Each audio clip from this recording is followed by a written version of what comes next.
Yo, how's everybody doing? Oh boy, it's been almost a week. We're back from work. Went through a couple of snowstorms.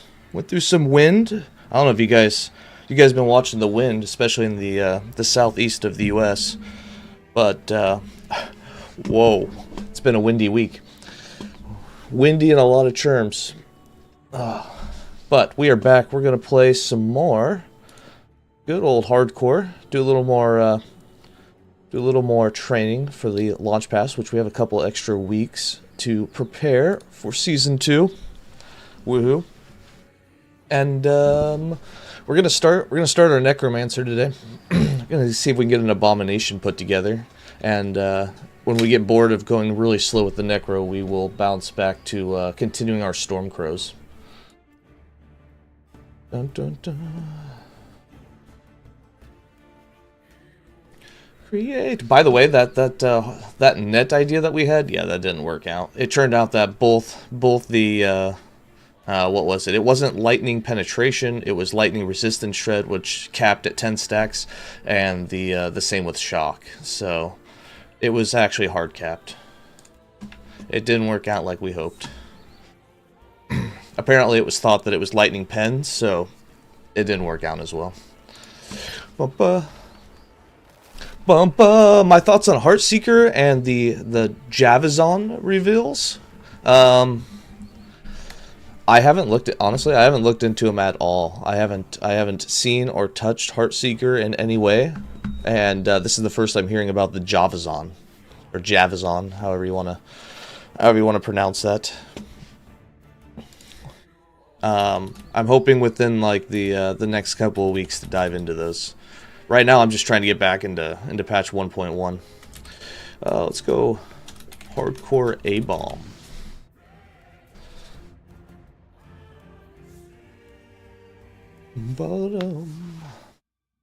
Have you gotten to test them, or what are your thoughts on them? I assume you obviously can't talk about testing it, but And the void. I was content with nothing. maybe what you saw in the teaser trailer looked pretty good. Of life. Of humanity. Too many. So hyped for the new season? Me as well. I'm just excited to play again in a while. We've taken such a long break. How many days left? I don't know. What's the new counter? What do we got? 31 days, so 12. What do we got? 29 days. Might as well just call it a month. They showed it off on the stream on Friday. That's why you asked. I haven't watched that dev stream. I haven't seen it yet. I may give it a gander later when I got some time to kill and see what it looks like. I saw like, what is there, like 5 seconds of it in the official trailer. It looked like you have some arrows or little swords or daggers that spin around your character and shoot out. It looked a lot like, it kind of reminded me of what is it, Burning Daggers in Cinder Strike. So maybe it's like a skill kind of based on that. I mean, Cinder Strike with the Burning Daggers is actually pretty cool, and I like it, especially the way they home in on enemies. So if it's like a skill based on kind of like that mechanic, that would be pretty sick. I don't want a sword. What am I doing? Bum, bum, bum. That would be cool.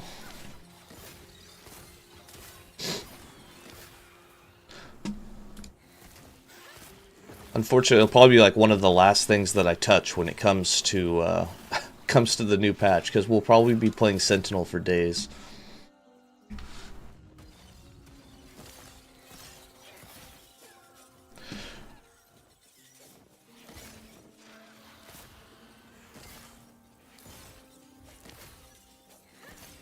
Bono.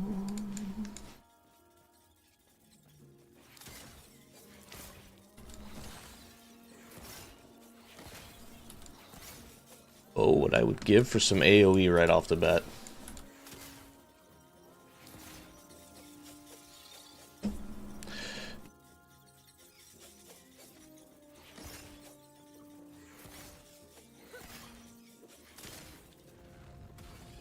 I assume when Mike played it in the dev stream, did he like show off any of the nodes, or was it kind of like hidden where they just kind of showed some gameplay of it or was he actually playing the character? And did you see any notes and what they do? I would be very interested in that.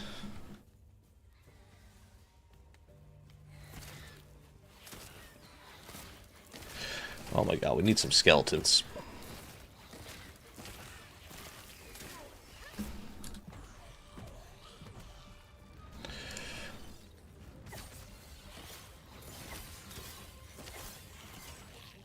Bum bum.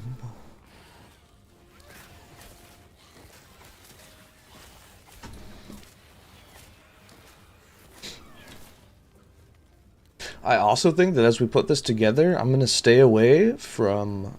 We're gonna stay away from going low life. I think we're gonna go full health regen and see if we can see how far we can push with it.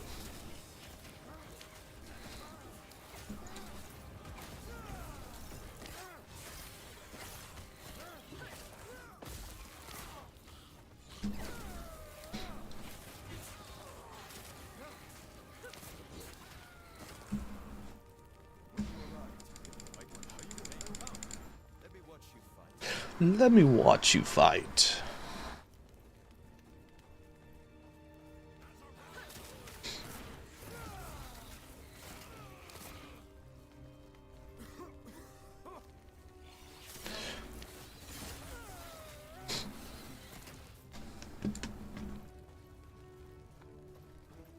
Bum bum.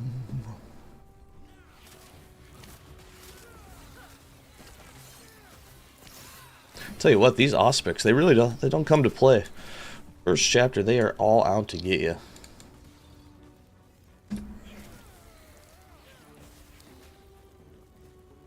Let's get a little minion damage.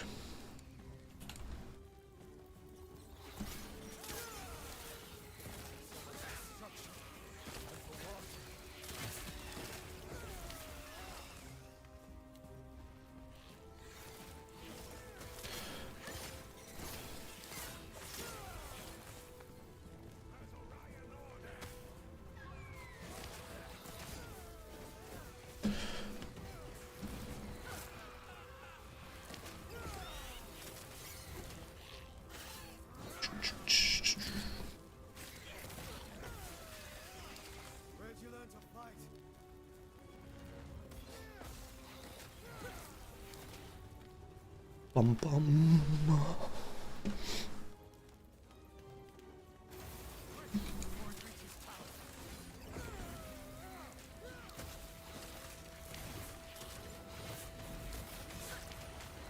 I really hope minions. I'm really hoping we can push minions much farther in season 2.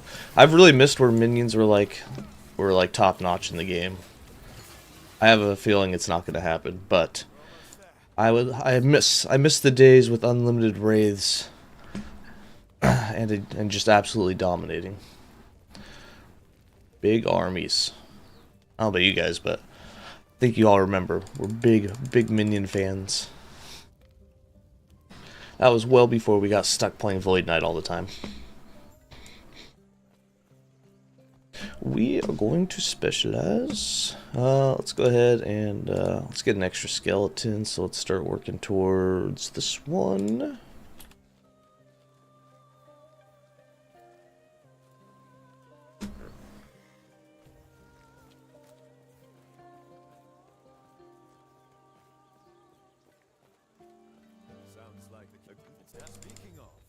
Speaking of.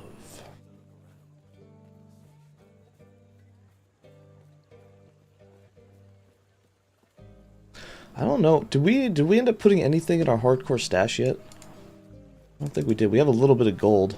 Yeah, very little gold. Let's see here. Garbage.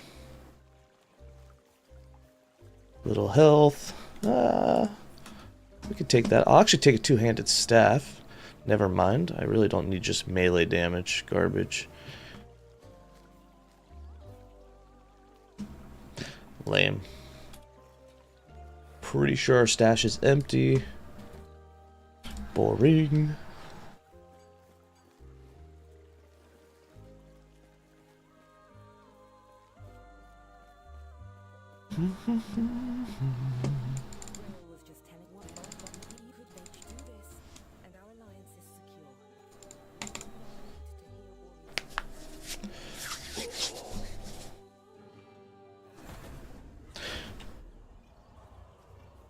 I feel like we've pushed chapter 1 more times in the last couple weeks than we have in like the last 3 years.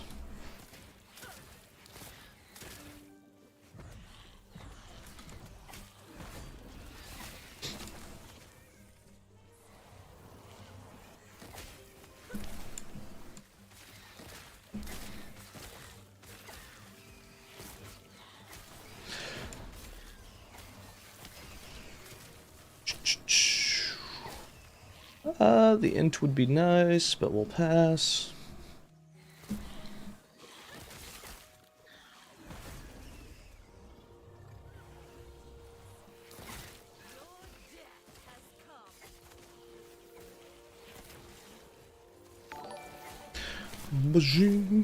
Has anybody actually made an endgame build completely based around Wandering Spirits yet? When does the league reset? The new season drops on the 17th of April now. The date has been moved. It was the 2nd, but it is now the 17th.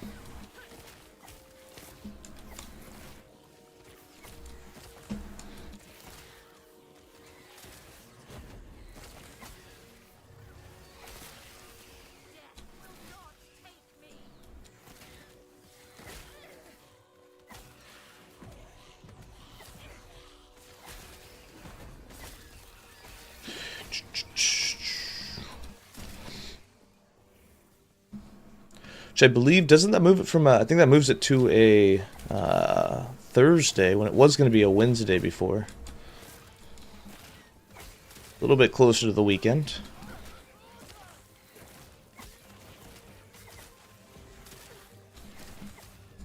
Kind of feel bad for the people that took time off though. I know we had a couple in chat last week that said they'd already requested and gotten PTO approved.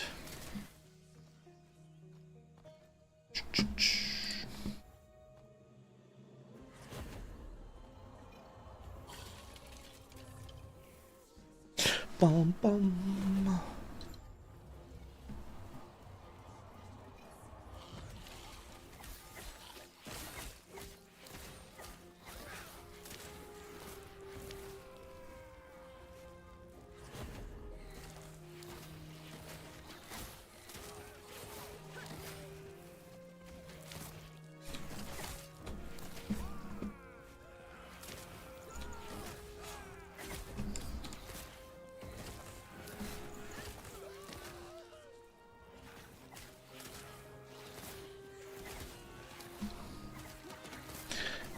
Ouch.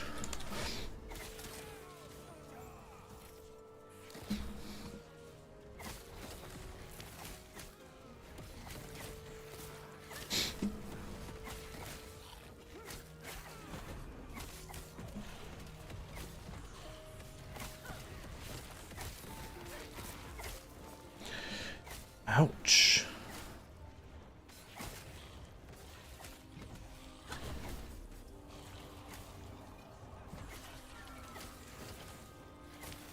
Butters.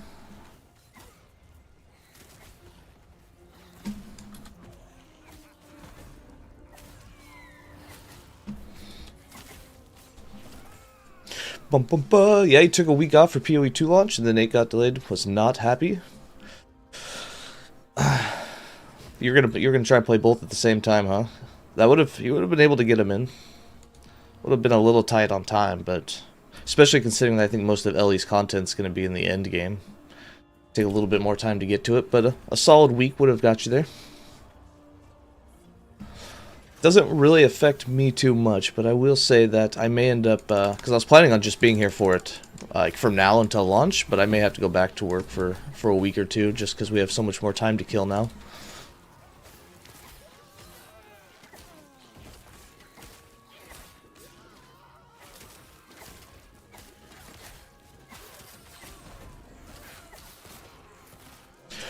Boom, boom.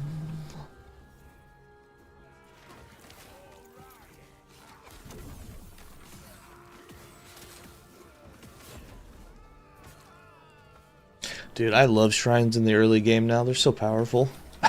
They actually feel good.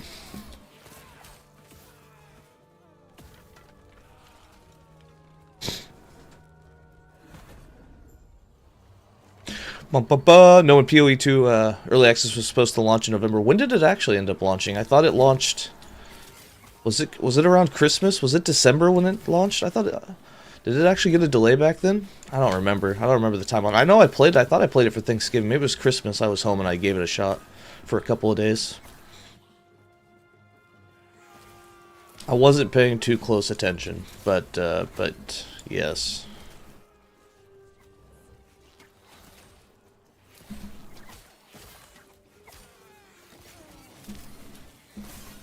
It's crazy to think that that was already just a few months ago. Like, oh my god. When I was a kid, I'd never think that the older I got, the faster time would fly. But dude, the years are just starting to fly by. It's getting crazy.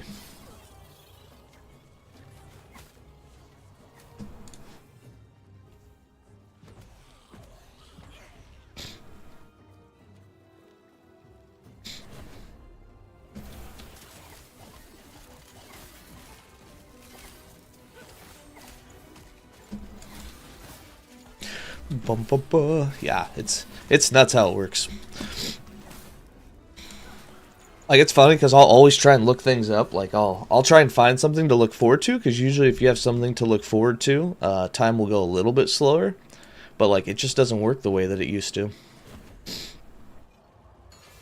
Like, I remember as a kid, like you guys probably all remember, like the day before you like Christmas Eve, the day before Christmas, or the day before a holiday, day before your birthday. Like that night before, it was impossible to fall asleep. Every second took minutes. Every hour took, it felt like a year goes by. Now it's just like, oh, another year. And like, I know that it has a, like mentally, obviously, it just doesn't have the same vibe, so you don't look forward to it as much. Therefore, time just kind of slides by. But I try to get excited for like Last Epoch or ARPG content, just so like, oh, the next patch is a couple months out. Hoping like time will slow down. Dude, it doesn't. It just flies by nowadays. That's the whole philosophy behind the Peter Pan story. Yeah. But just to be a child forever. I mean, when you think back to it, it feels that way. But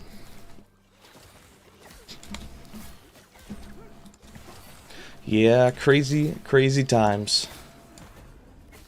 What's really weird, and I don't know if you guys experienced this as well, but do you ever have like certain things that happen? Like, I had this when I worked at my last job, when I would get stuck there for hours on end.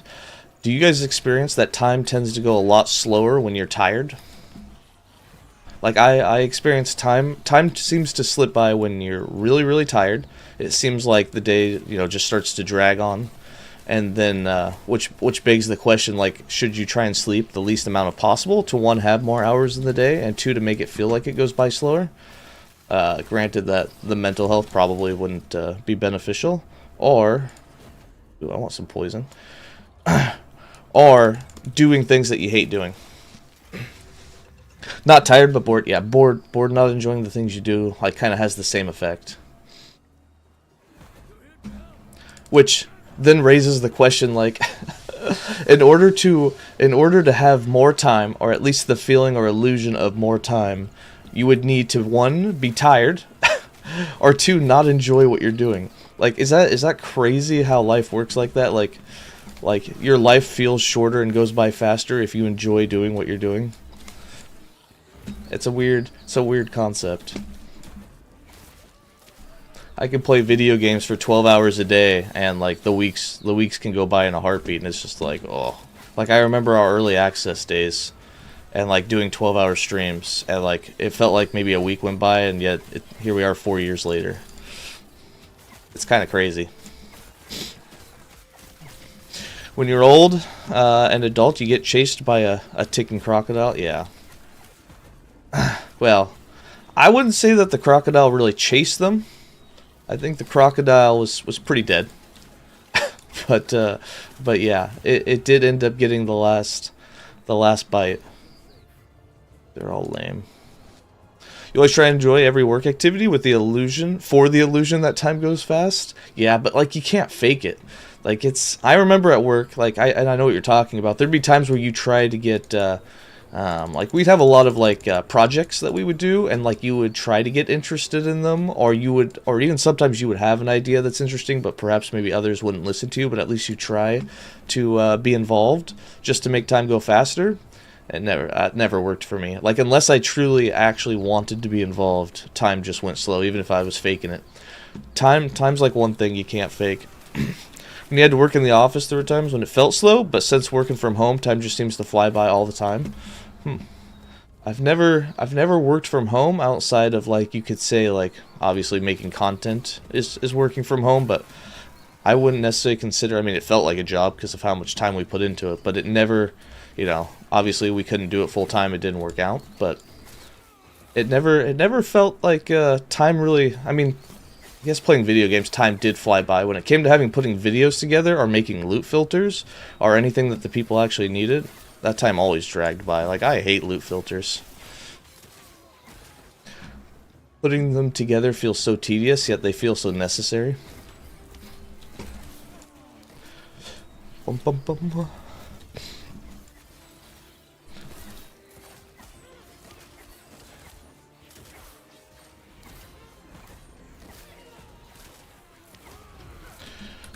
Bone curse. Oh man, we don't get up the Abomination until 40 points in, huh? That's gonna take us a while. I don't even know if we'll survive that long.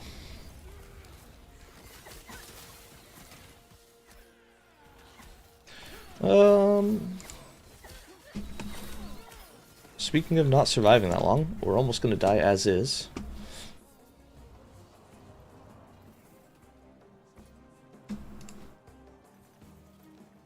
Yikes.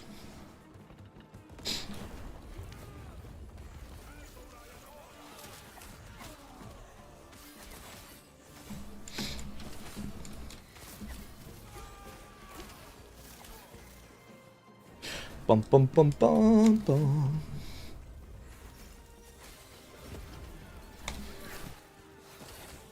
The Broken Sword of Hunger. It'd be really cool if I could get some, you know, some wands. Some wands would be nice. Some spell damage.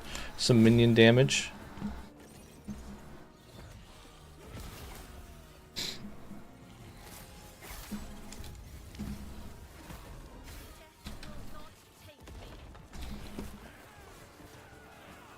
Here's a controversial question for you guys. I've actually been deciding, I haven't decided yet, but I'm thinking about doing a video on this topic.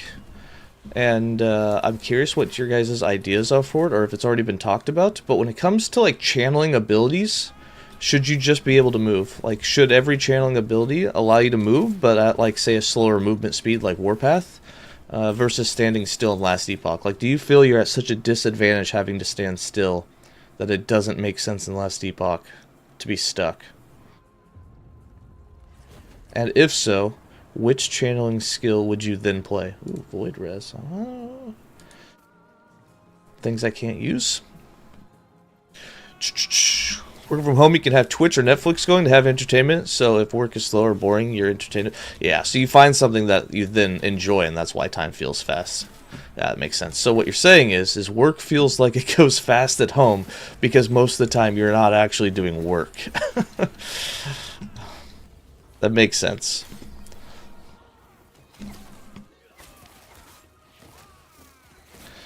But yeah, there were two channeling skills that I've been playing with recently. One, Disintegrate, and the other one, Holy Aura. Or not, it is Holy, not Holy Aura, but Healing Hands with the Divine Skyfall, or Holy Skyfall, or whatever you want to call it. But those two skills feel really, really good, except for the fact that you can't move.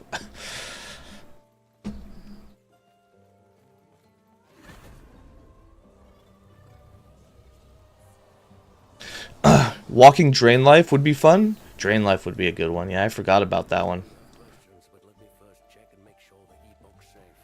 Drain Life would be really cool if you could actually move and you could keep yourself tethered to multiple enemies as you're moving around, and continually, like, as things come into range, be able to retether and untether. That would be pretty sick. I'm actually surprised, and I'm surprised that EHG hasn't done this, because they've been looking for ways to, like, make you not, you know, not fully dependent upon leech, which I think they did a good job with health regen. And I mean, you have a ward obviously, but it would be cool if drain health, which obviously is a form of leech, so it kind of, you know, defeats the purpose a little bit. But it would be cool if you could use it as an actual sustain, so you didn't have to build into leech. The damage of it didn't matter. You just stole like flat amounts of health, so it was more of a healing than a leech. And if you could tether, can you tether to your own minions, or can you only steal mana from them? I think you only steal mana, right? If I remember right. I don't think you can tether.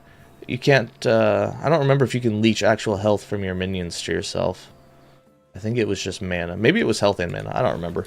But it would be cool if you could move while doing it, other than using the cast and forget method.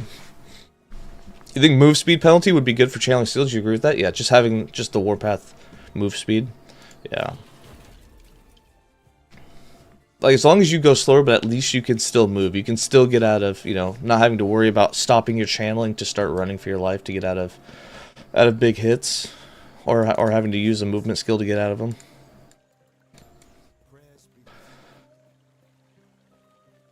Just make it like Profane Veil. Yeah, Profane Veil is a good example. You can move with that one.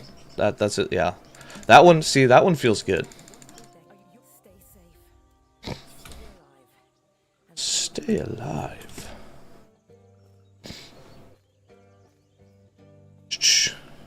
Warlock minion is going to be so good next patch. Infernal Shade will be permanent.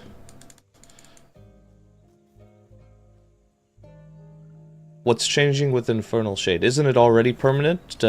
Assuming you can outleech the damage that progressively gets worse. I thought it capped on damage. Doesn't it cap? It's... Hold on. Or is there something that they're actually changing inside of it? Where the hell's Infernal Shade? Unlimited duration on minions. Direct damage gained each second. Maximum damage gained. So it has, as long as you could withstand the maximum amount of damage that it's doing, you would then have unlimited duration on minions already. Doesn't that already exist? In theory, assuming that you can withstand the damage, of course. I don't know what's changing 1.2 for it, but I kind of figured you could already kind of do that. They said Dreadshade will be permanent, not infernal. Dreadshade will be permanent. Okay, yeah, Dreadshade has a timer. Yeah, I can see that one. Dreadshade has what is it? 20-second timer that you can, I believe, get a little bit up to like if you take other nodes that increase the effect up to like 30 seconds or 40 seconds. I can see that one, which makes sense to make it permanent. I mean, it was kind of annoying to have to redo it anyways and hit the same minion, especially in a huge group.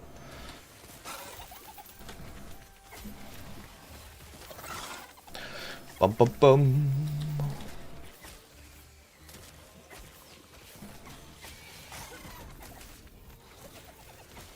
I will say one thing that I feel like that minion class suffers from is that you have buffing skills for the minions, and then you have so many different minion skills that and obviously you want one transport skill for yourself. That I feel like the Acolyte, the Necromancer in general, but I guess Warlock could fit in the same category, or any of the Necromancer or Acolyte classes. They really need a 6 skill slot. Like, I feel like, do you not feel like it's a little, like, say you play Golems, Skeletons, and Skeleton Mages. Well, then if you have the Infernal Shades, you can't use a transport skill, or you have to get rid of one of the buff skills. Like, I don't know, I feel like it leaves you at a big disadvantage. Like, you could argue this, I guess, for any class. But it just feels like most classes have, like, one damaging skill, and then all your other skills are just going to be things that make that skill do more, or increase your survivability or whatnot. You don't have to worry about building 3 different damage skills like you do with minions. I mean, assuming you're not playing, like, a solo Abomination or something. I could be wrong about this. But I almost feel like minions need like a separate skill slot.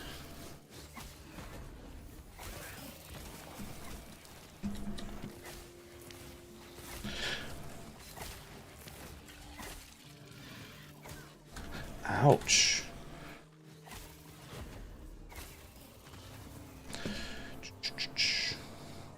I can't get anything with minion damage. I'm gonna take that. take that one. I'd rather have the move speed. These are all garbage. Oh, what do we want to do for a second skill? Let's, what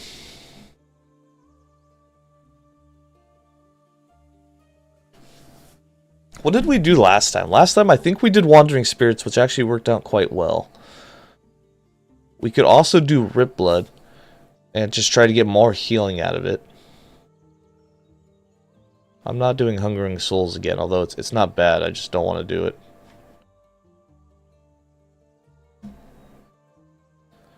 Do we go Rip Blood or do we go Wandering Spirits for damage?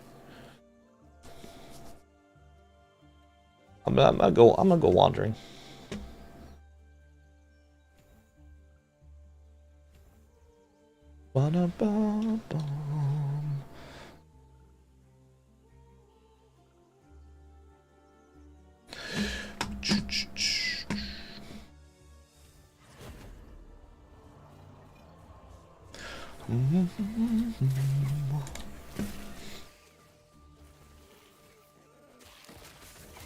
Yeah, those Wandering Spirits. You guys remember when Wandering Spirits with the what was it called? The pestilence or the poison shot that it could do? It used to be the most OP way to play poison as a necromancer, was just have as many as possible always shooting their guaranteed shot. Back when poison used to be OP.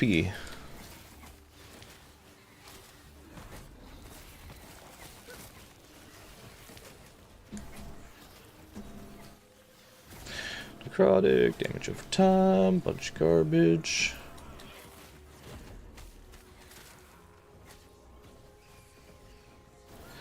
Those spirits just destroy everything they touch.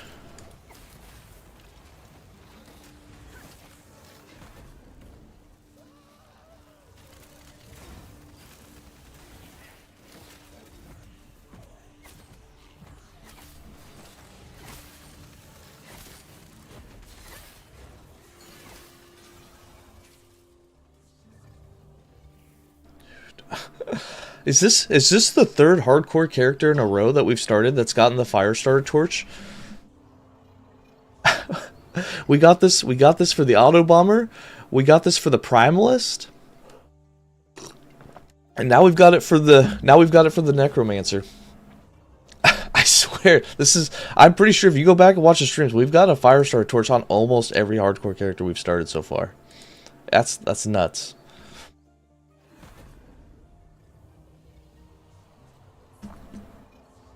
And, like, yeah, obviously you have to use it. Like, you have to use it. I mean, you get move speed. The Spreading Flames does great damage up to, like, Chapter 3 and 4. Like, you can't not use it. Hungering Souls and the Firestar Torch is actually a pretty enjoyable leveling setup. Yeah. No, don't use it. Well, we're in hardcore. Of course I'm going to use it. I am tempted to actually spec into Hungering Souls now to get all the projectile hits, because you just want as many hits as possible. Like, Hungering Souls is actually tempting now.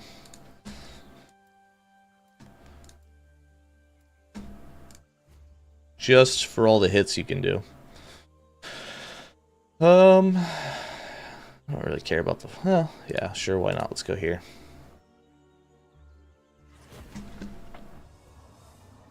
The only thing I hate with Hungering Souls this early is I don't really have Leech or survivability off of it. It could be the end of me, but just don't get hit, right? Just don't get hit.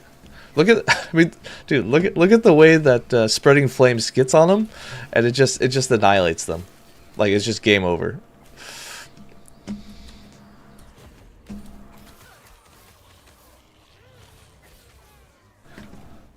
Axe of Stillness. Bum, bum, bum, bum, bum. Spreading Flames. Other than a dot, it's spell damage, right? I'm pretty sure, yeah, it's fire damage over time. So any increases to spell damage, fire damage, or dot damage would boost it, right? It's unethical, I know. But, I mean, what I can't...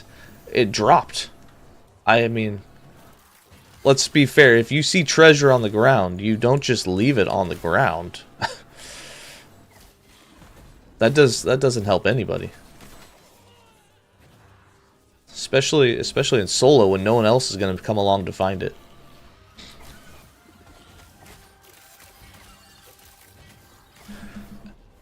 You just delete the run. But I don't even know if that would help. I mean, we've literally had a Firestar Torch drop almost, if not every time. It's dropped out of 4 out of the 5 last hardcore characters we made. So, like, deleting my run, what good does it do if it's just going to drop again? Now you just need a Calamity, and I'm good for level 30 plus. Yeah. No more uniques. We don't need Calamity. I think this by itself will help us. We just need some good fire damage over time or spell damage on some items, and we'll be popping. There we go. Minion damage, mana regen. That's a steal. That's a good looking belt. Little void res for the early chapters. I'm not gonna complain.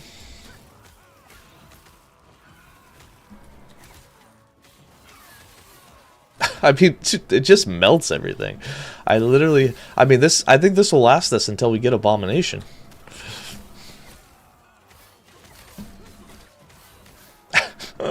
Oh my god. It's amazing how one item can change your whole experience of the campaign.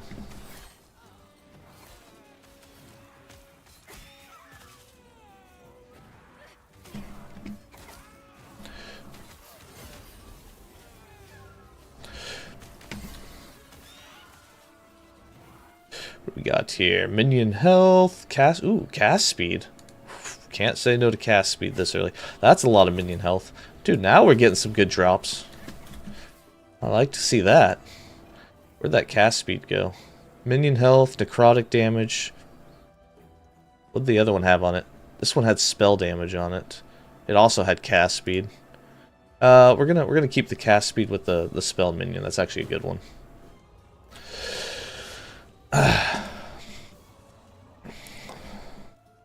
Box, yeah. And I mean, to be fair, I mean, if you're going to play Abomination and level with Abomination the end of the campaign, you might as well just use the fire starter. Once you get Abomination, it's unethical anyways.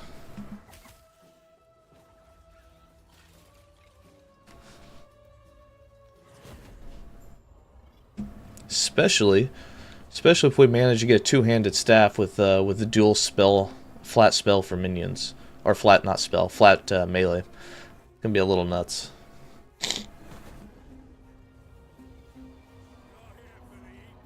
Yes, I am here for the epoch.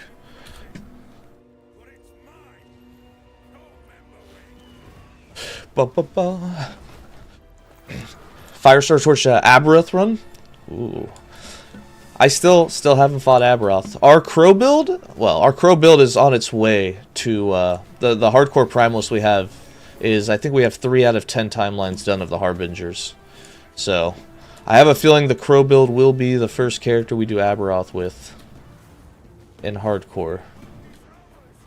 We might go play it for a bit here a little bit later.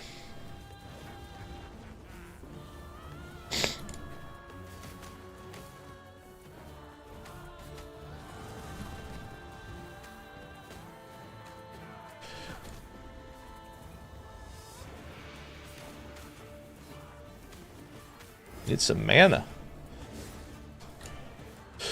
Haven't done Abby either, so maybe this cycle. I wanna fight Abby once before season 2 drops because I just want to feel it in this patch, and then we can tell if there's a difference next. And then the goal for next patch will be to do Uber, which I pretty much will just guarantee at this point that every hardcore character we do will die. Well before or at the Uber fight. I doubt we'll beat it.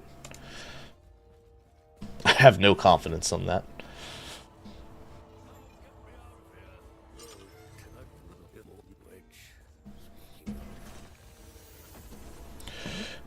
Let's head back to camp.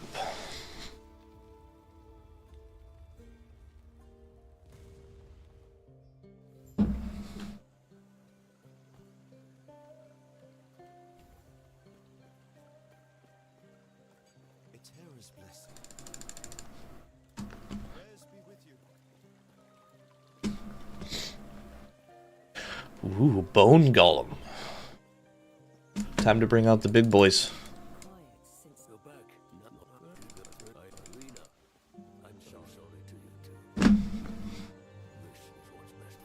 Go, buddy, go. Come on, come on.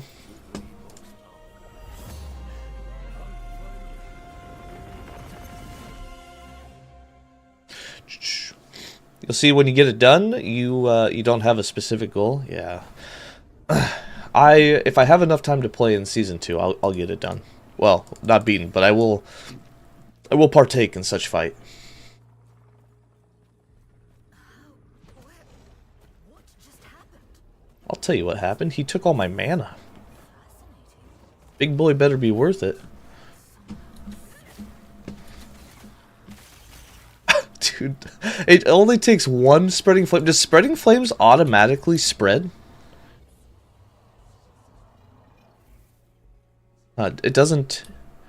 Does it tell me? Spreading flames deals 50 fire damage over a second for 4 seconds and spreads between enemies. So it just, as soon as you have one spreading flame, it automatically is just going to hit the whole group, huh?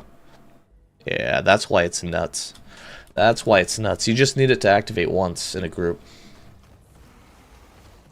If just one of those do it, they all get it. That's nuts. You just need one. Yeah.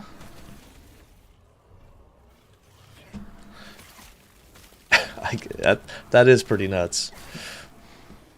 This weapon start, yeah.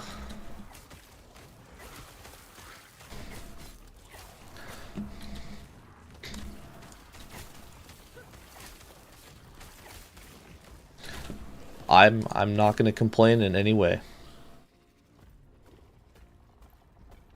What do we got? 50 man. That's only 3, whereas this is 6.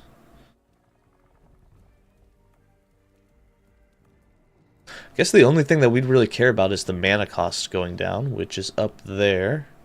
So let's go with kill threshold. Is that the only mana reducer? Yeah, let's head up there. That way we can spam it a bit more.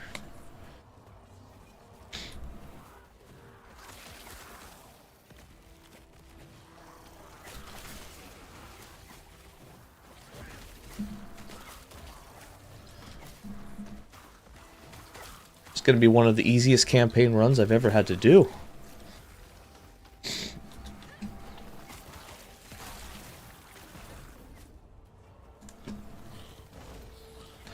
The best part is, since I mean, it is hardcore, but we didn't click the solo account, that if every future hardcore character we make, we could just throw this thing back in the stash for it.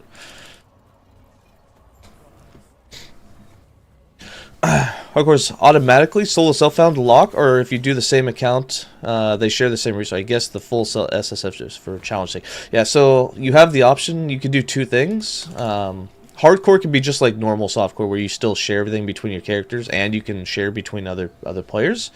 Or you can click solo account, or just, I think it's solo account and solo character, I think is the 2 choices. The solo account means that I can still save things and share between my own characters in hardcore, and then but you wouldn't share with any other players online. And then the other one would be your character can't share with your own characters or people, and that would be the true solo. Everything's gained only on that. The reason that we've decided to stop doing that one is because we keep finding really good items that I would like to use on other characters, and then I can't. So we've temporarily decided to just play hardcore, but shared.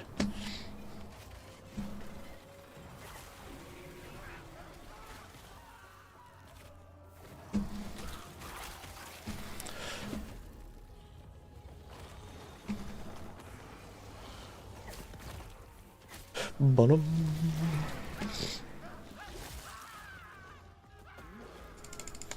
I don't know why I bothered doing that, since I'm never going to go south and get the other one. Oh well.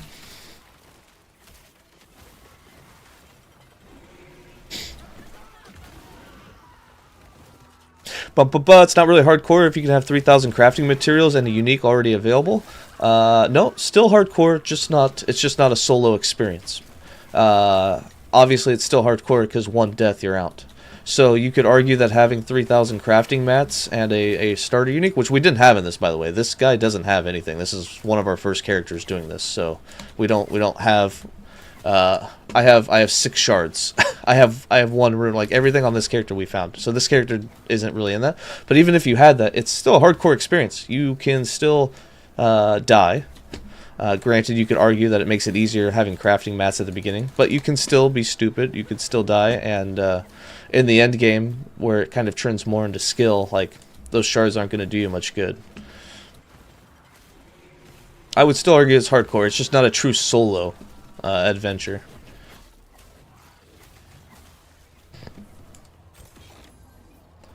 But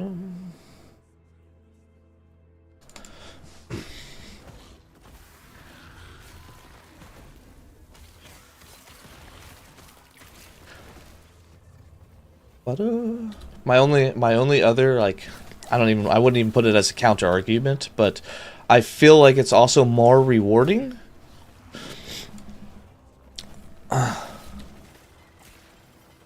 What the other aspect of it is it feels more rewarding if you get a really good and hardcore and you're able to take advantage of that, and you're able to be able to put it in the stash tab for other hardcores before you actually die. Because what makes hardcore even worse is if you're sharing items like that, is you die with, like, say you're in the end game. I think it was Perry the Pig that I saw this happen to once. Is he was running a hardcore character. I don't remember if he was fighting tier 4 Julra or what happened, but he ended up dying, and I think he had his Ravenous Void gloves, which are extremely rare. He had them on a character, and I think that character died in hardcore, and he was sharing those gloves between multiple characters. I think that happened, or maybe he got lucky and he had put it back in right before he died. I just barely tuned in when it happened, but like, it's just it seems like a whole nother layer of like, you know, the strategy hard aspect of it.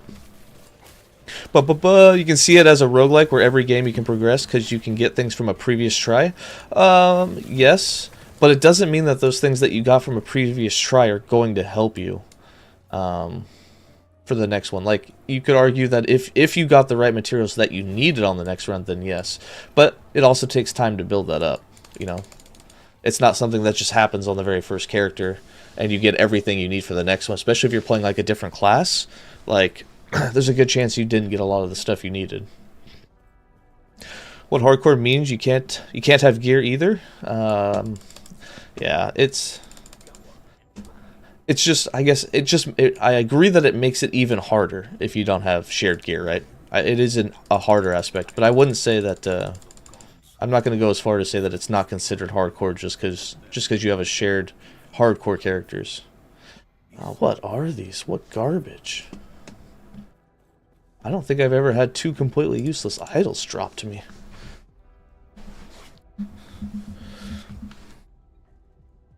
What is this nonsense?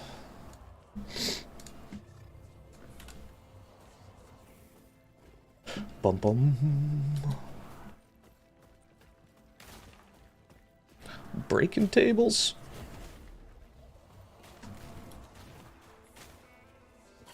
Ooh, 1 gold. Game changer. I got an FST. Yeah, I got the fire torch, and yes, I should have gotten 2 good idols. Obviously, this is a well drawn luck run. My luck should be consistent all the way through. Duh.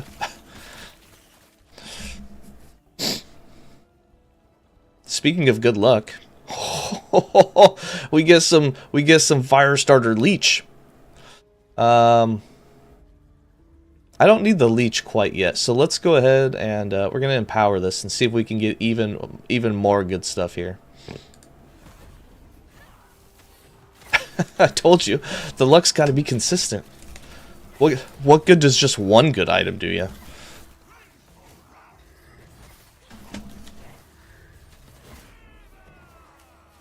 Okay, maybe I could use that leech right about now.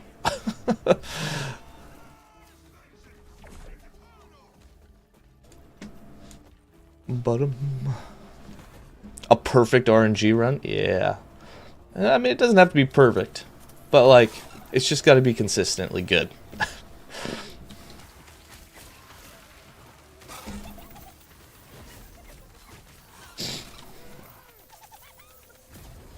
Oh, whatever. I'm not chasing that guy.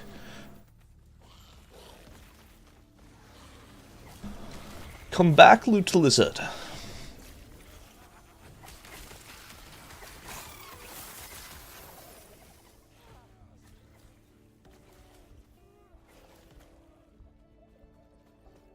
I mean, that's good rolled. I could do with a little poison on hit, a little poison and fire. I don't think I can complain about that.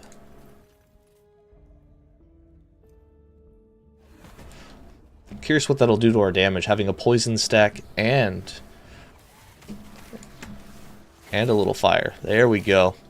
And when hardcore dies, does it go into legacy count, or do you choose full self so the character is its own dimension? If you choose, if you're hardcore and you chose solo and then you die, I think you just go into softcore solo. It's still in its own dimension. Whereas if you die on a legacy, just regular hardcore, it would just be in the softcore realm where you could then share with other softcore characters. I believe it might go. There used to be like a ghost mode where hardcore characters died and then they were in a ghost realm all by themselves. I haven't. I mean, I've experienced plenty of hardcore deaths, but I've never really played the characters too much afterwards, so I'm not 100% on that. Slow spread. It doesn't. It's too bad the slow and poison won't spread, right? They'll have to do their own individual hits. But I will accept poison and slow along with spreading flames. It would be cool if they attached to the weapon and they did the same. Yeah, look, we had slow poison and spreading. I like it. That's some good damage.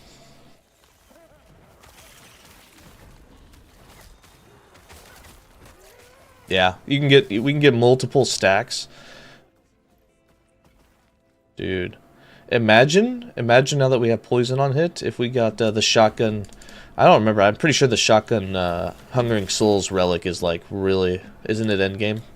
I don't remember how you get it. I don't know if it's a random drop or a specific hunt. It's been too long.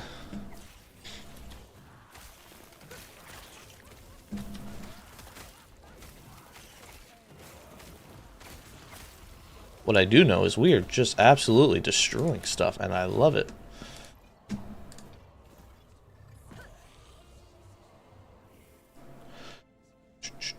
Got some health regen. Can't say no to that.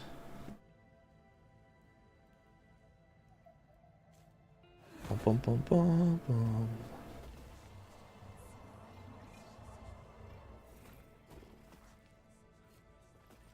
Let's do it. This might be one of the faster boss fights here. Normally this boss fight is extremely slow, but we have multiple projectiles, multiple minions, and multiple stacks of ailments. This might go swell. This might go fast.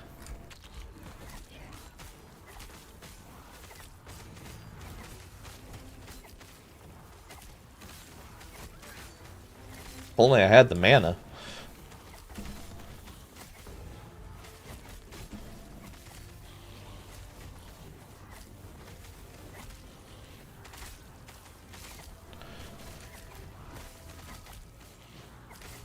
Bum, bum, bum.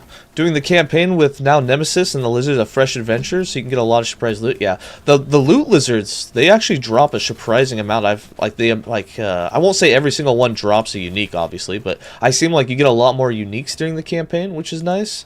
And then obviously the Nemesises usually always have one unique in them, which is awesome. So like, yeah, you do have access to like a lot more items, which is really cool, and the fact that you have access to legendary items, say if you empower the Nemesis, which is pretty sick early on.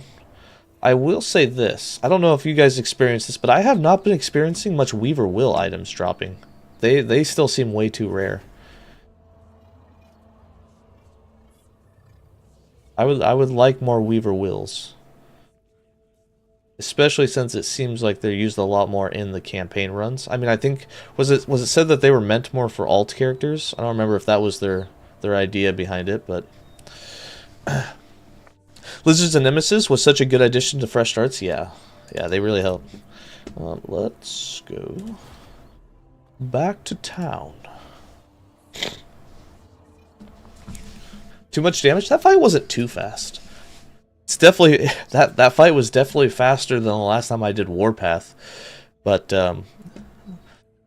it wasn't as fast as I thought it was going to happen. I think it's because we couldn't spam as much poison as I wanted. If we had Spirit Plague, ooh, Spirit Plague would have helped. Did I not click it? Come on. There we go.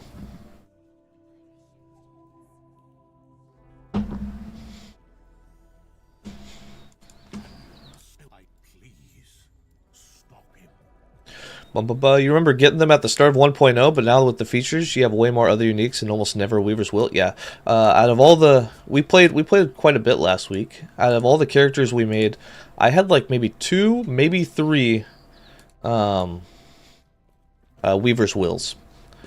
That's more Elemental Leech for us. Yeah, we're gonna throw that bad boy on. Now we just need another Nemesis, but. Yeah, I haven't encountered very many of them. I think we had like 2 drop the whole time, and I think they both dropped in the not the campaign. They both dropped in timelines later.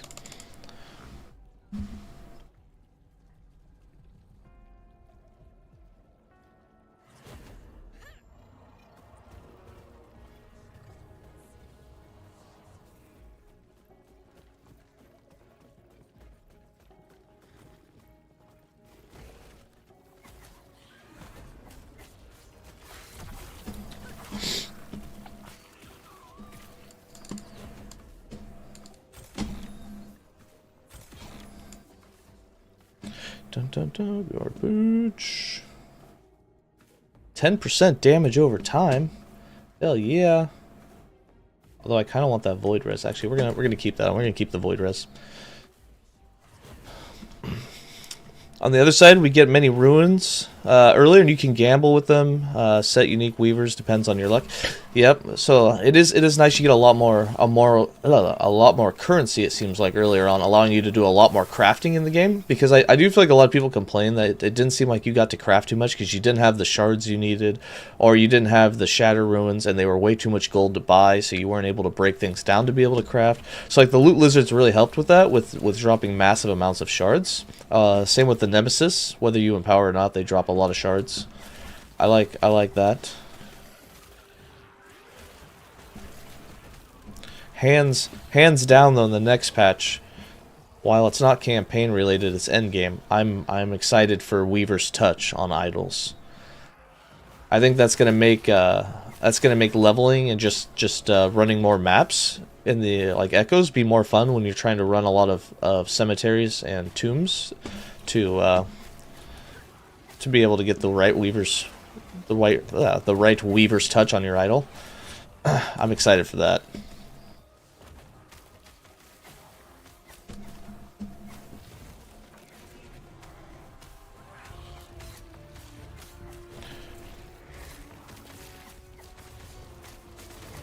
Ooh, it's a lot of purple balls.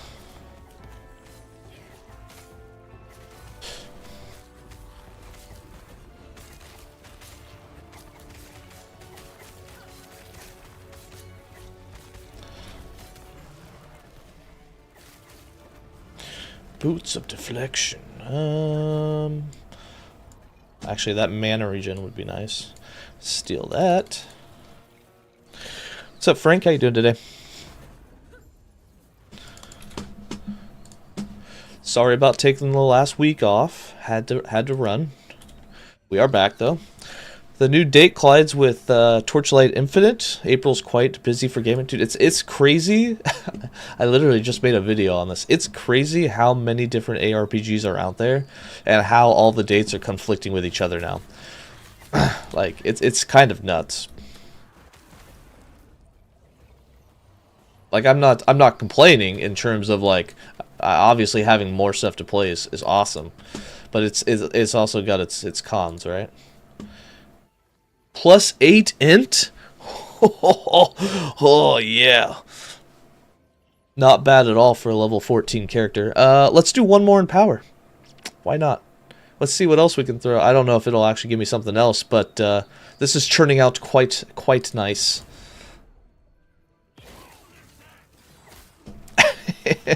Fox is getting pissed at my RNG right now. Hey, all you gotta do is just check the streamer. Just check the streamer box.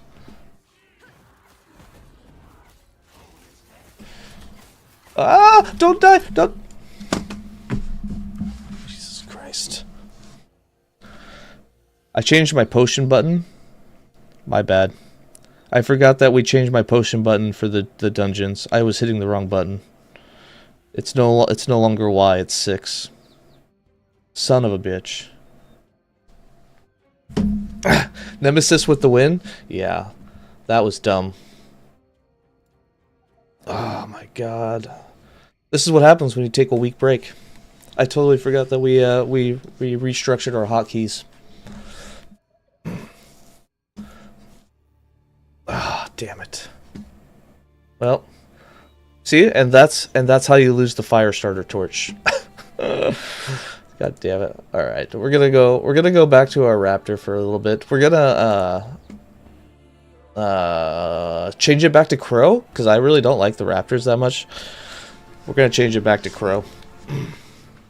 Bye. Hey, don't worry. We're good. We'll get another one. Do you guys? Should we make another character right now? Let's just make another one and see how long it takes to get another fire starter torch. And I swear, if it drops another one in the first 10 levels, I'm gonna laugh. It would be amazing. I would like to delete this one.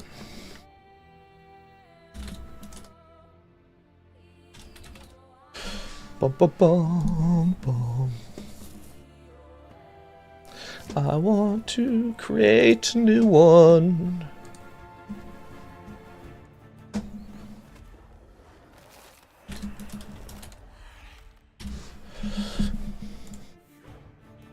Give me hardcore. Oh, here we go. What's the difference between these two? This character will not be able to party nor obtain items found by other players, but shares the same stash of materials with your other solo account within the same game mode and cycle. And then you have solo character. This one would we could do solo. We can still do solo account. I'm actually fine with this one. This allows us to still change. We would still share items with our own characters in the same game mode and cycle. I'm okay with this one. The solo character, that wouldn't allow us to, share the fire torch. We can go solo account. You're gonna give 10 subs if I get it in less than 10 levels. Is there a way to turn off EXP? Myself. Can I make myself? Can we de-level to keep us at level 9 as we progress? Challenge on. Where's my loot lizard? There's such a small pool. Such a small pool of uniques at low levels. Oh, attempt number 2 today.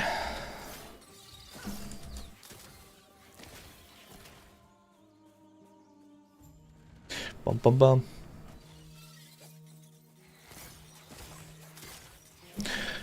You mean if you die in game at level 9?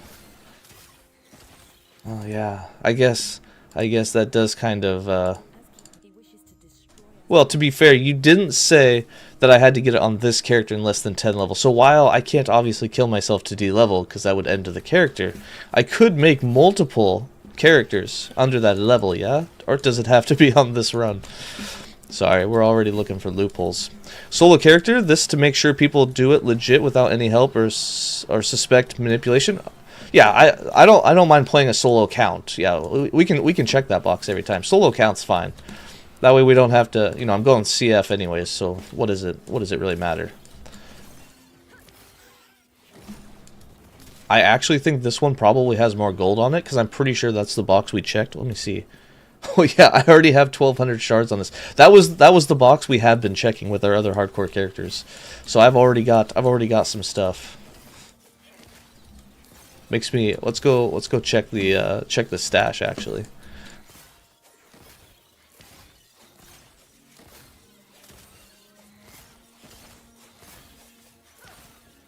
Boring.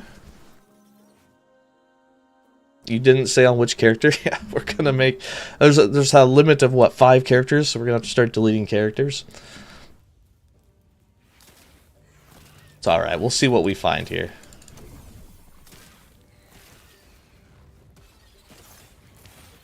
Be really awesome if I could get some skellies going. There we go.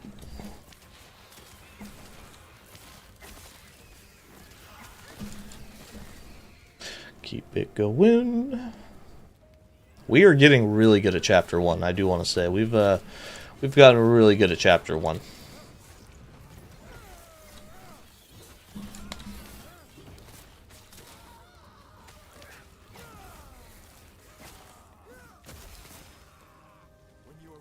Blah blah blah blah blah. Oh shit, sorry guys, I forgot we died. I forgot we have to do the fireball. Bum, bum, bum. It could be also cool if one day there's an event if 2 or 3 content creators go for a solo self-found multi-hardcore run. Imagine a duo or a trio beat Aberoth with no death.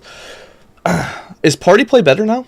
That would be my main and first question. I don't know what was in that. Ew. I think I had milk in that. Oh well. That's a little cloudy fireball. But cheers to the death of our first one. Wow, that doesn't even look normal. I think there was a little milk left in my cup from breakfast. Anyways, cheers to our first dead character. Here's to not dying before level 10 and finding another fire starter torch.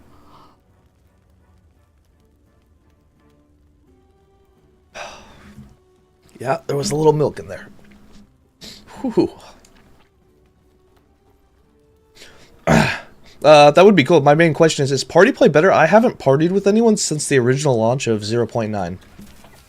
Does it actually, like, if you're on different parts of the US or different countries around the world, does it still lag and have the latency that it did, or is it better? Because I think that would be the main problem. And I would not want to be in a party where I'm, you know, a second behind everybody else trying to do an Aberoth fight.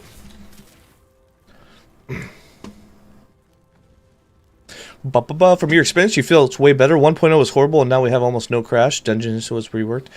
Interesting. I'll have to give it a. We'll have to do some party play here eventually. I would be totally for it.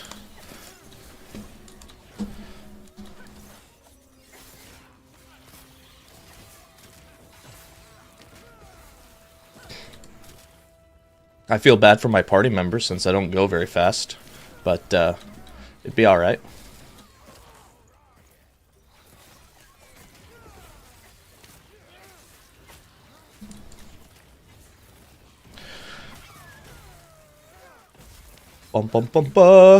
Perry and Dread played it some months ago, and they don't complain that much about it. They just had fun. Yeah, I would imagine the experience would be fun. I assume being closer to each other, geography like, oh, what's the word? Geography like, geographically, that it would be a much better experience. I remember when I played, I was playing with some people from Europe, and when they were the lead, I don't know what you call it, when they were the dear God, what's the word? The party leader, and they had the latency on my end, that it wasn't super enjoyable because you were a few seconds behind everything going on. Party leader, yeah. Isn't there a word for? There's another word that I'm thinking of. I'm thinking back to like Black Ops 2 zombies. You have it's not the party, it's the host. The host. That's the word I'm thinking of. Bum bum bum bum bum. Little minion damage. Yes. Wait. Okay, hold on. I have an idea. I don't have one. Okay, idea's gone. You never said that I couldn't use a rune of ascendance on a scepter. You never said I couldn't use a rune of ascendance. I don't know if I have any. I've got 4 of them. We're gonna go get some scepters. Hold on. I think I found another loophole.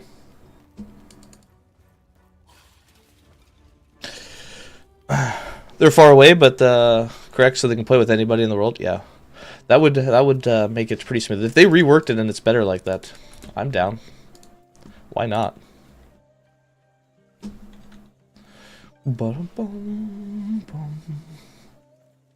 Where is my shop? Sounds like you. Now speaking of, I must head there now. Feel free to look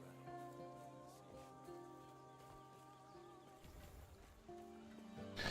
Bum bum bum bum.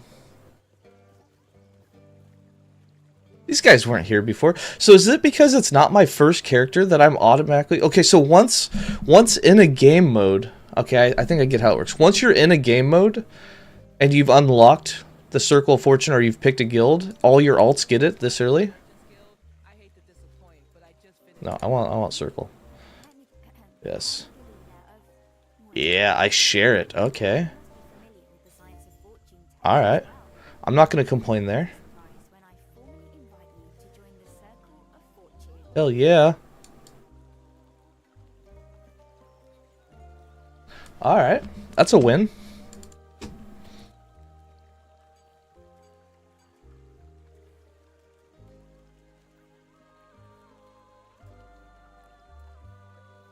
I don't have the Firestarter torches in the stash. Sad day. We did have that apogee though. That's for the crows. We'll do that later.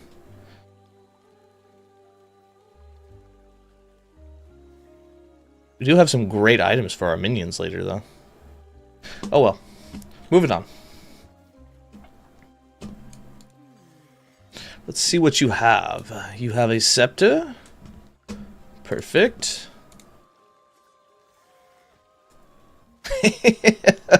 Oh, look how easy it was. I have a Firestarter torch. Oh, man. That was basically cheating. Oops.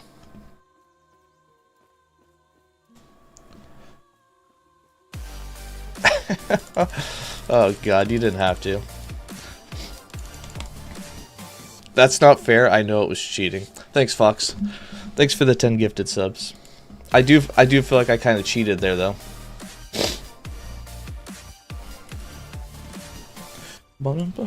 And congrats to everyone that got one. Enjoy your ad-free content. Thank Fox for that. That's not fair. I know.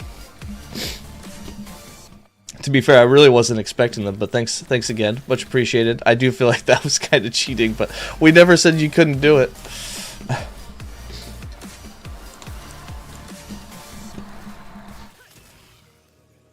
Bum. Supplied you with all the builds for a long time. Once upon a time. There's so many content creators now. You guys got plenty of builds now. There's a scepter. I probably should have waited till one dropped and used one that actually dropped. Would have been a little more fair.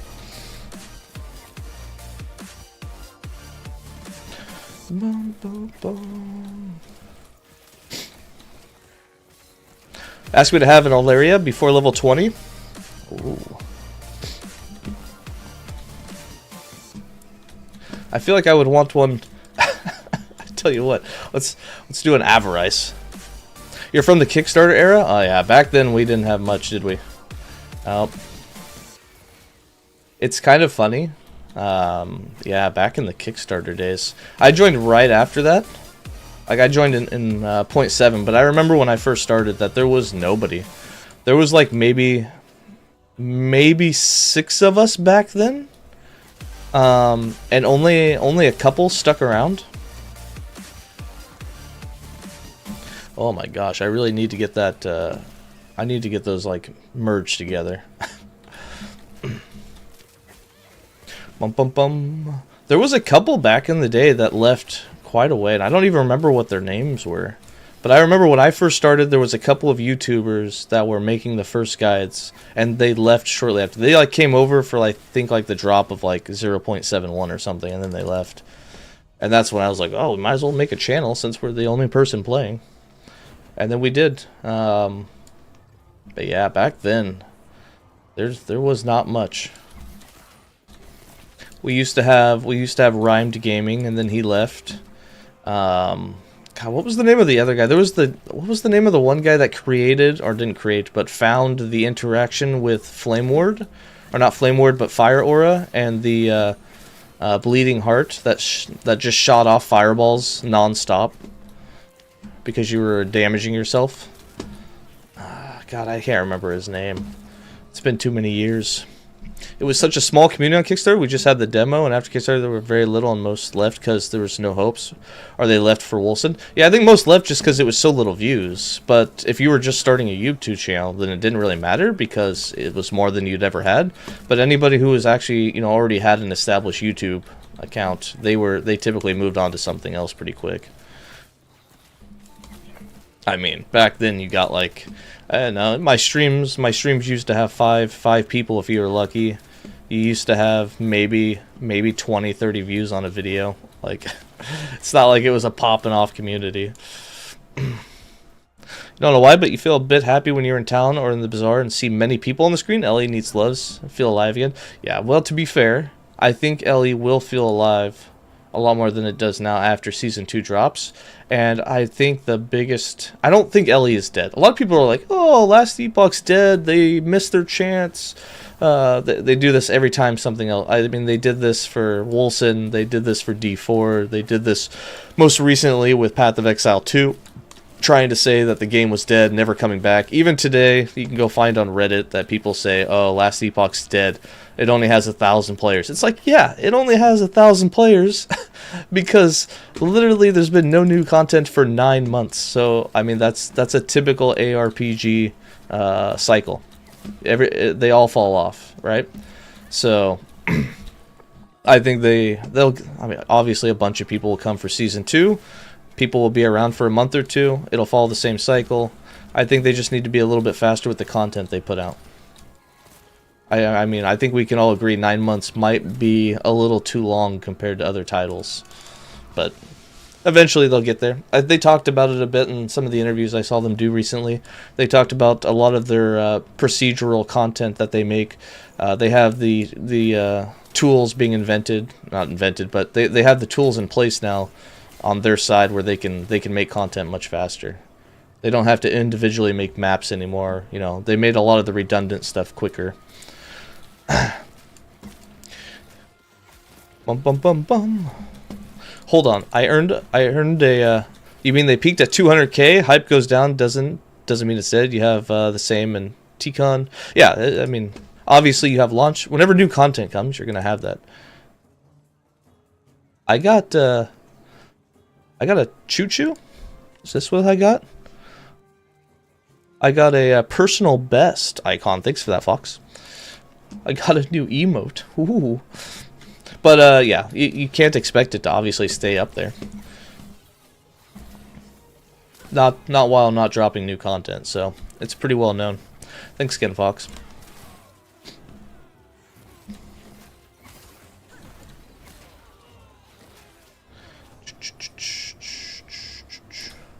We need one more passive point to get Hungering Souls.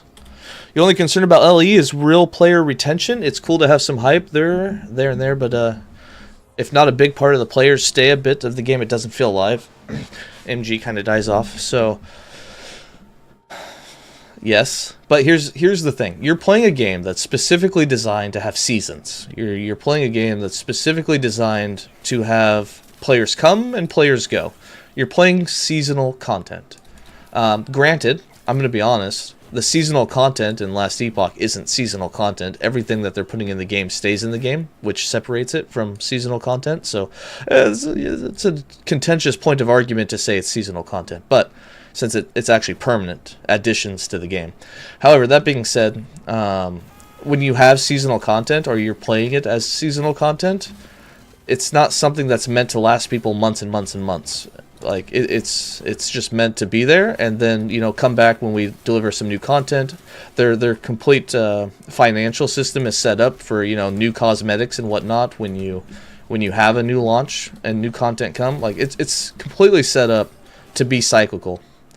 and because of such, you would expect the player numbers to come and go with each cycle. So like, it doesn't mean the game's alive and then dies. It's just that's literally the intention of how the game goes. Hype for new content, big player numbers. Everyone moves on to play other hype content for other games. Like, it's just how it is. There's nothing wrong with it.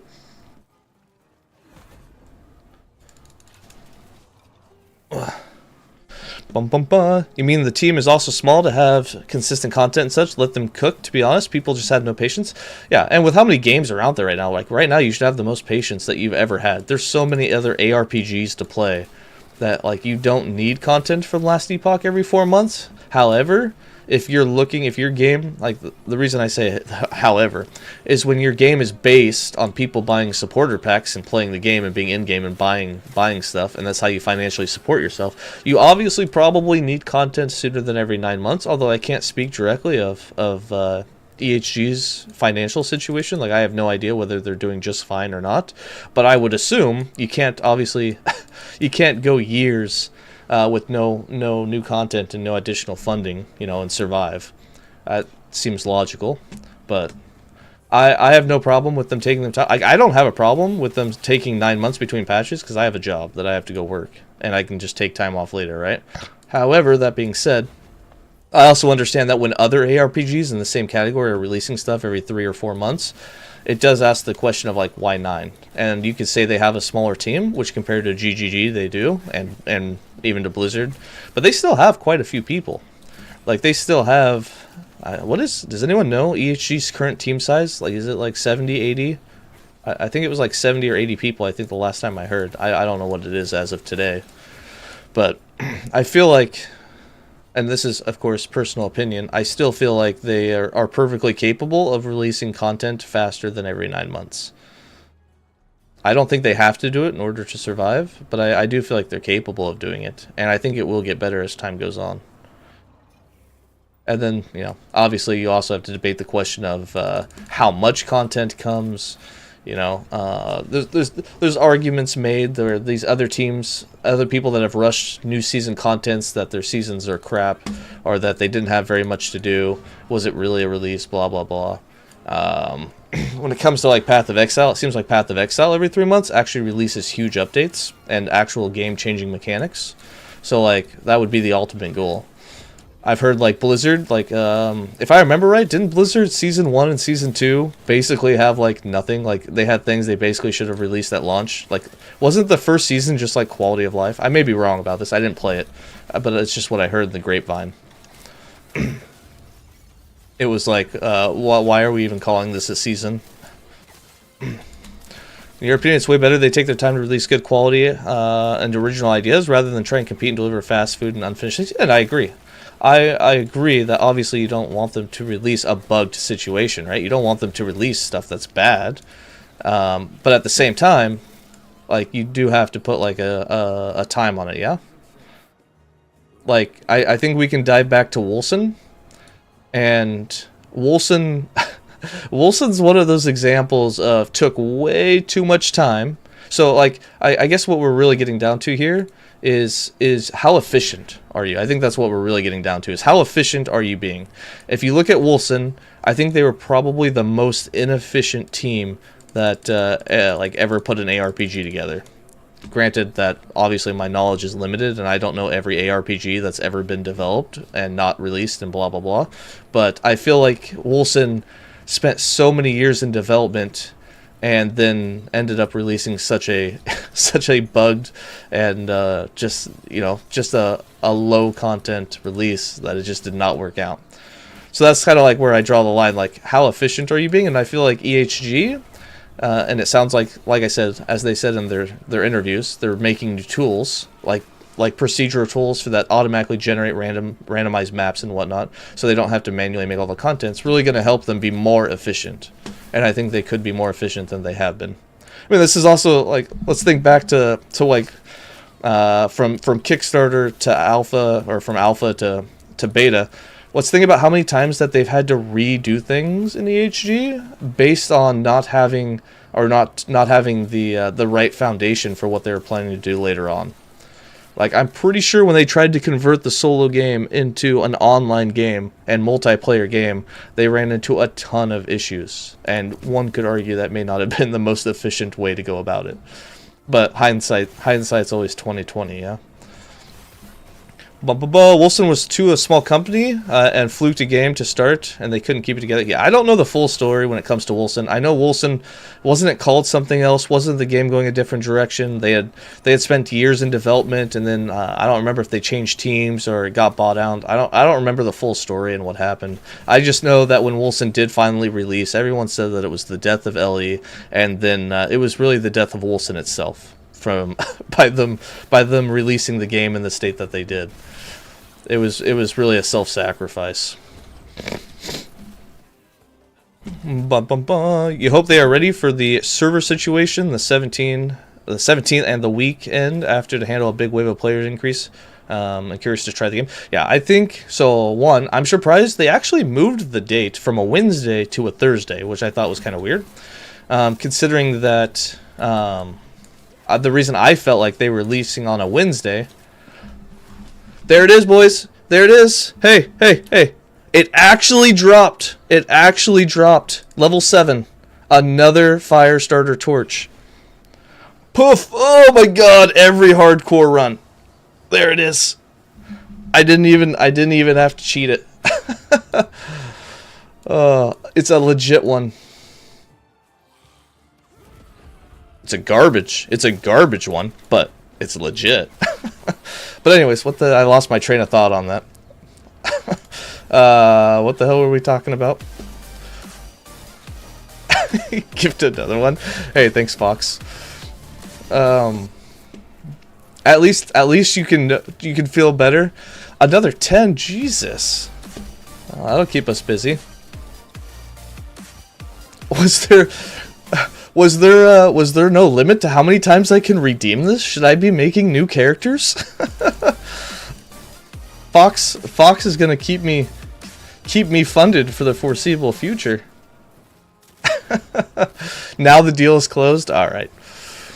That's completely acceptable. I definitely was not expecting another 10. Thank you again. I'll give you another shot for that. This was an ethical drop. Okay, all right. We have covered unethical and ethical today. He subbed the whole chat. Hey, no ad revenue today, huh?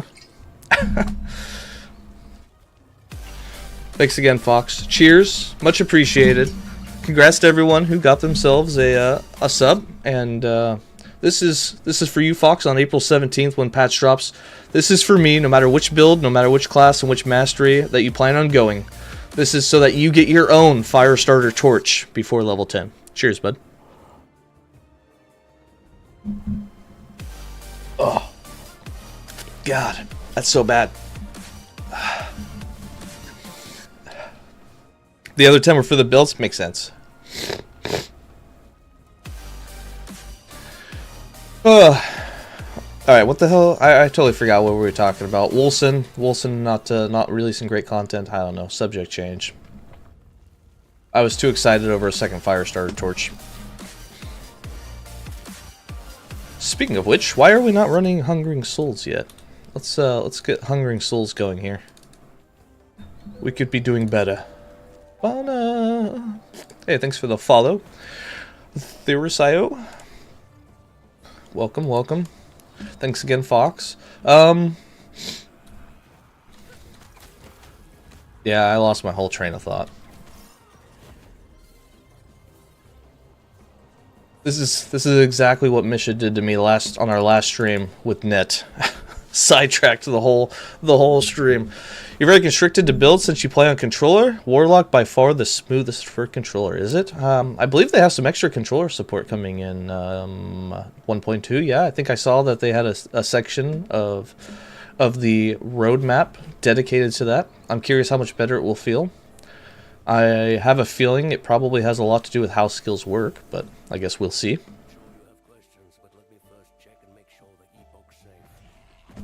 Bum bum bum.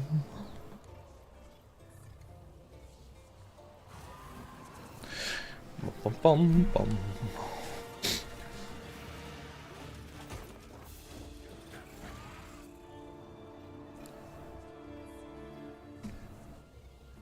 Yeah, that one just has crap rolls.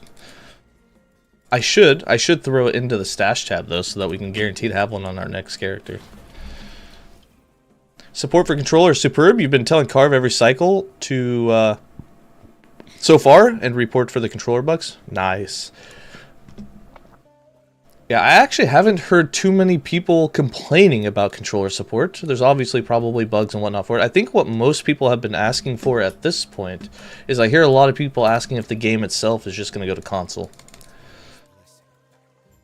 Which I don't know what the ramp up is for that. I haven't heard anything, but I don't know why they would miss out on. I don't know if you like. I don't know how it works. I don't know if like when you go to release the game, if you can just have. I assume in Unity, don't you have a choice of what platform you would like to release it for?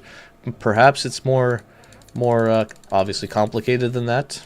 You can't just like export it to Xbox, but I feel like it's something they would want to work towards because there's a big market that they could capitalize on. They are updating the way that every skill will target. Huh. I'm curious, was there any more details on that in terms of, are the hitboxes themselves changing? Is it in what aspect does it change the way that it's targeting? Just like straight code change? Ouch, that hurt. Or actual functionality, like you're gonna notice an improved difference just in gameplay itself, even if you don't use controller.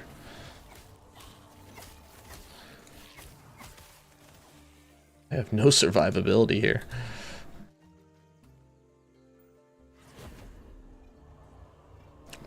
Just on controller, so it's just going to be the way that you can like lock onto targets, like that kind of like skill change. I've never played on controller, so I don't know which aspect of it is changing. I also don't know how bad or good it is. I've just heard that I know like a lot of people on controller love Warpath. I've always heard Warpath is their favorite go-to. That's literally, and I assume it's because you hold one button and you can move and hit everything. That's all I've heard. Yeah, now it's sometimes annoying because like totems, if you don't target it on a monster, it will be set on the max range. Oh, okay. So just just code differences, priorities, and such, changing the way of behavior. So yeah, because on controller you probably don't have an actual target. So like, I'm kind of curious how they would fix that. So what does it prioritize? Does it then set it just randomly somewhere in the middle? If there's no monsters on your screen? Kind of interested how you would even code that in. But instead of targeting max range all the time, we'll be more kind of think about an intended use only on a controller. It'll be more like kind of thought of in an intended use. So it would place it towards what though? Like what would be the intended use? Like closer to the character? Somewhere in the middle, randomly generated, like somewhere between max and min. If you put it on a target, it will be placed next to it. Yeah, that makes sense. But what if there are no targets? Wasn't that the example? If there's no targets, it's just set on the max range. Or no, what you're saying is if you didn't actually hover over a target, it would be max range. So it would just avoid targets in general. So now it's automatically going to find target if in range and place it next to it. Okay, I get you. I get what you're saying. Slightly smarter AI. If it puts it on a target, it'll place it next to it, just like you would do with the mouse. Yes. Yeah, I get that. I thought I missed like one section there where it sounded like you were saying like, see how there's no targets on my screen? So it wouldn't matter where I'm aiming. If I were to cast it right now, it'd put it at max range. But what it's going to do now is it probably still would do that if there's no targets. But if there is a target, even if I'm aiming over here, or I guess even if I'm aiming over there, it still wouldn't do it. But if I'm aiming towards a target instead of going max range, it will now put it next to the target. Seems like a good fix. Currently, if you aren't targeting something, just sets it to max range in the direction you're facing. Okay, yeah, and now instead it would place it somewhere useful. And so now if there was a target anywhere in your range, it would automatically just place it next to that target instead of in the direction you're facing. I got you.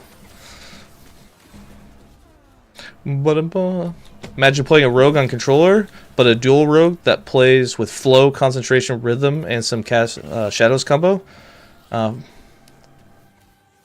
versus fighting sensation here.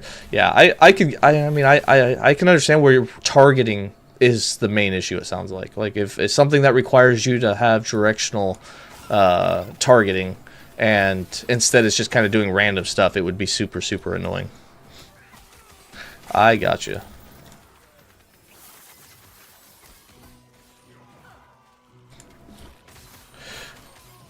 Bum bum bum.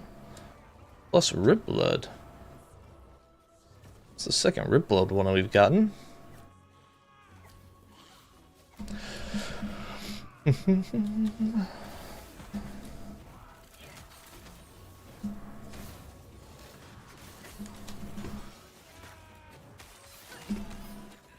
Bum bum bum bum.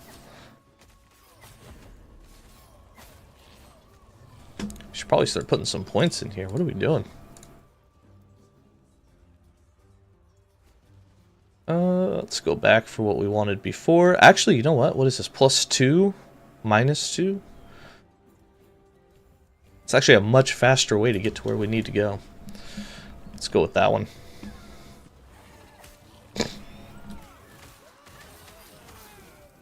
That's a lot more projectiles. Totems is very nice to play on controller since you need to hold down the button.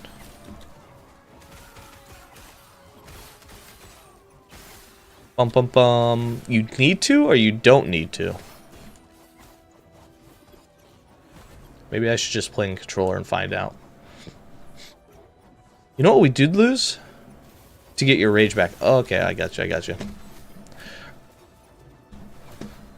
Rage. Playing transformations, huh?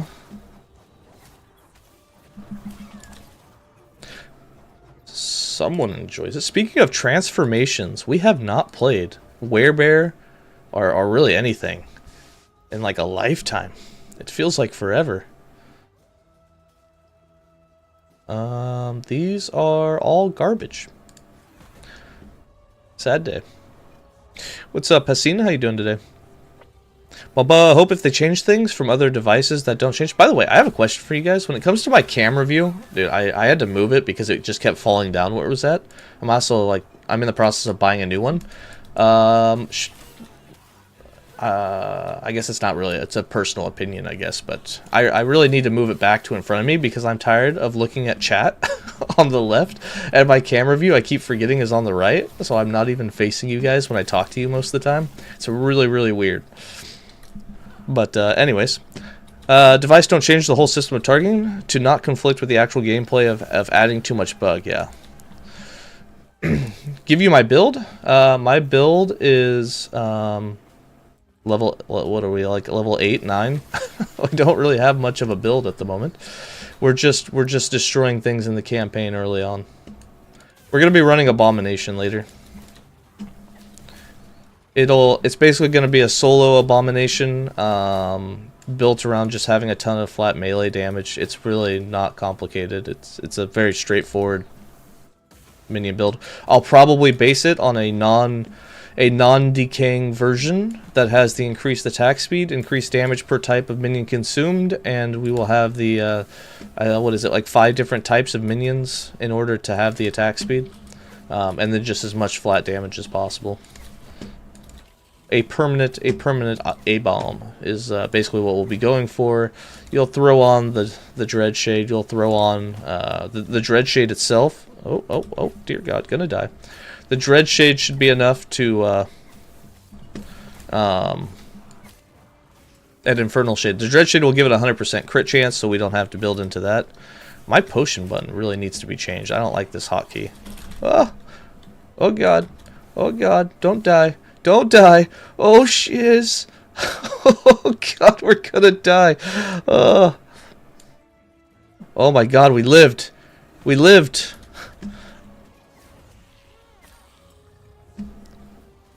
Damn. I thought we were dead. That's what I get for talking too much. You guys got me monologuing nonsense. I'm gonna die again. Almost lost my next Firestar torch before putting one in the stash tab. Actually, we put the other one in, didn't we? Okay, no, we're good. Stash of life. It's actually not bad.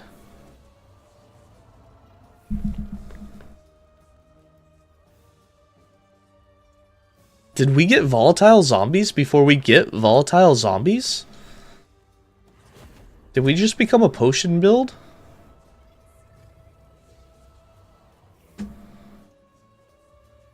I guess volatile zombies is the next one. It wasn't that far away. But can't say no to that.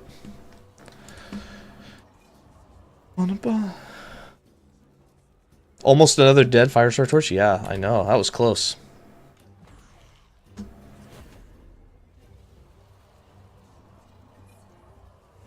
I'm not gonna lie. I thought we were dead there for a second. No, it looks okay for you, and you look chat, it's already a thing. Maybe if you do a podcast time or Wrath, you'd have to change the cam direction. Yeah, I used to have it directly in front of me, so like while I'm playing, at least it looks like I'm staring at you, but it kept falling down, and I haven't came up with a permanent solution. But maybe I'm buying a new one anyways, because this one's about 4 years old. So when I get the new one, perhaps at that time, I shall change the first point of view of it.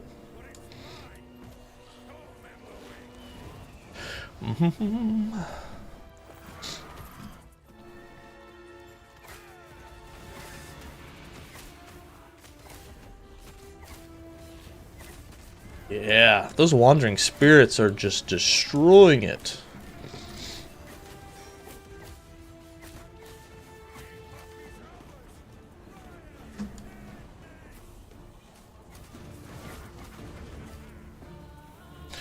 Bum, bum, bum.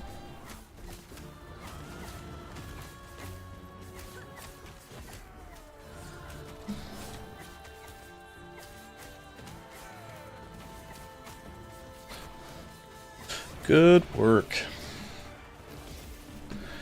Easy. Too easy. There we go.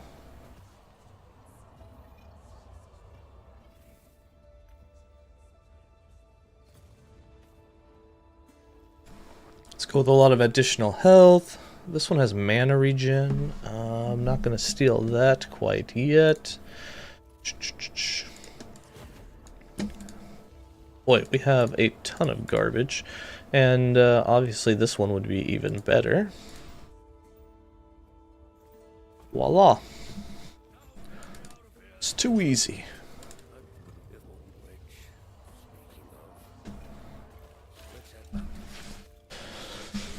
Oh. I interact with chat too much for a hardcore player. Even offline or reroll players don't interact. I try to reach out as much as possible. Dude, I don't know about you guys, but I am way too bored if I just play the game.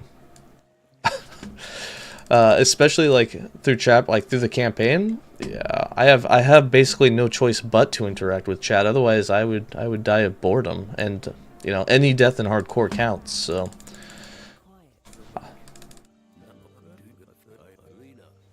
I also like to place the blame on other people. So because I like to place the blame on other people, obviously I have to interact with chat. So I have someone to blame when I die. Of course at no fault of mine. Where am I going? I'm not going that way yet. This is just a strategic, logical decision I make. You need to watch something to play the axe? Yeah. Exactly. So if I wasn't streaming, I'd have to watch someone else streaming just so I could actually make it through. Yeah, exactly.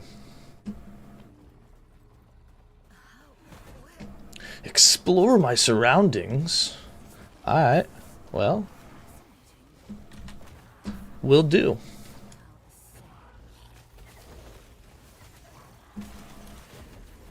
Ba-da-bum. What's up? What's up, Returns? Where's the cowboy hat?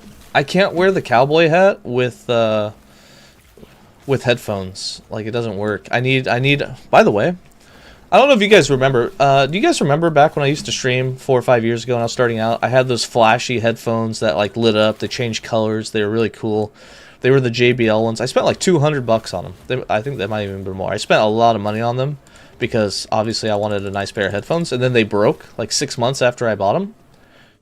This is these were $29.99, cheapest headphones I could find at Walmart, and they have lasted me like 4+ years now. Ever since the other ones broke, I've had these.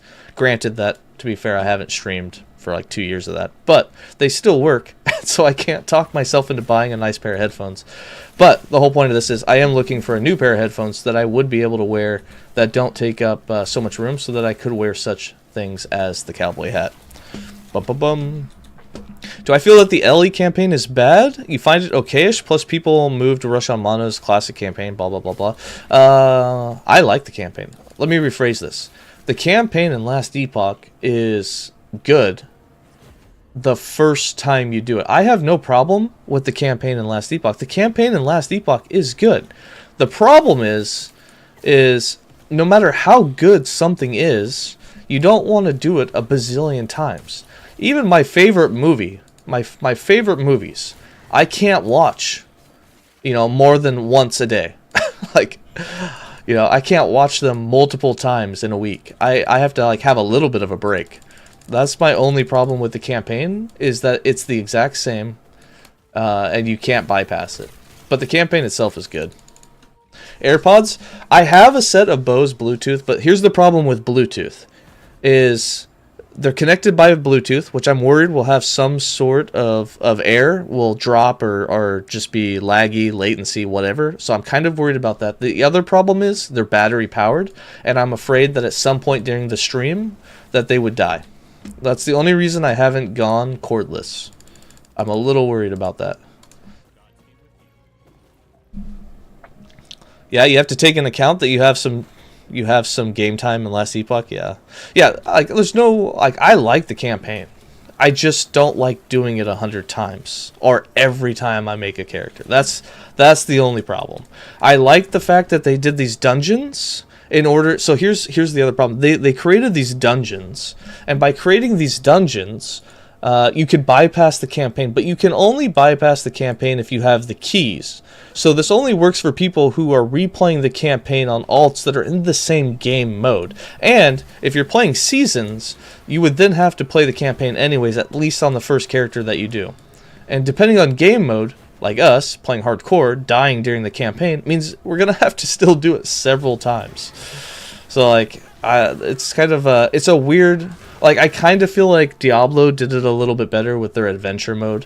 The adventure mode... If they had echoes in the timelines that had earlier levels, so we could just go run timelines and do echoes, I feel like for say that you've already made one character and you made it at least to chapter 7, it opens up earlier timelines, and your alternate characters can go in adventure mode and go do other timelines at lower level. I feel like that would be perfectly okay.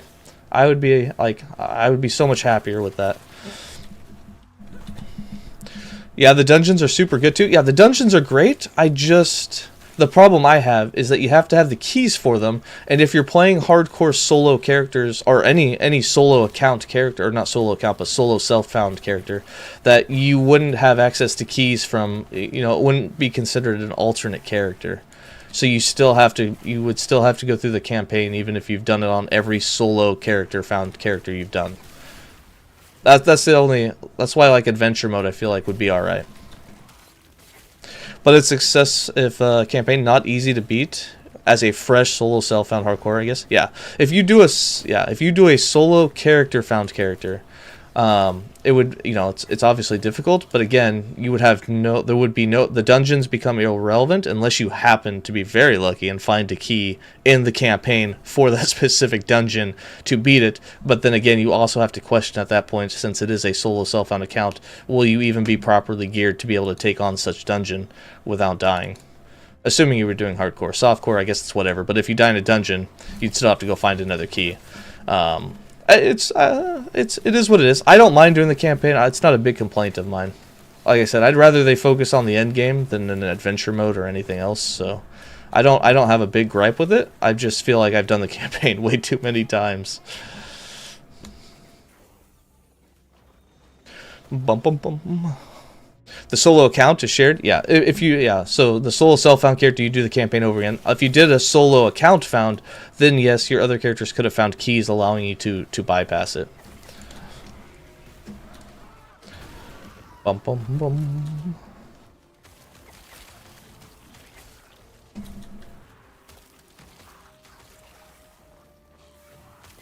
Ooh. let's get closer to that. Now we can spam a little more. You're okay with the campaign? It's linear enough to happen to be lost. You just follow the arrow. Yeah, I've never had a problem with getting lost in the campaign. I will say this for the campaign, it's pretty straightforward. But I'm also going to be honest, that is also with 100% bias, because I've done it so many times. Obviously, I can't get lost. But that being said, I don't remember ever there being a time where like it was like, I don't know what to do. The only time in the entire history of the game that I have ever struggled with the campaign was with the side quest of having to time travel for the college to get the passive point back in the day. Which you can still do, but that was the only thing I had ever struggled with in the beginning. Was when you had to travel back in time at the college and go back to the other timeline, and that one wasn't super straightforward. The college quest, yes. And since I'm uneducated with college, I've never gone to college. It makes sense that would be a quest. That obviously went right over my head.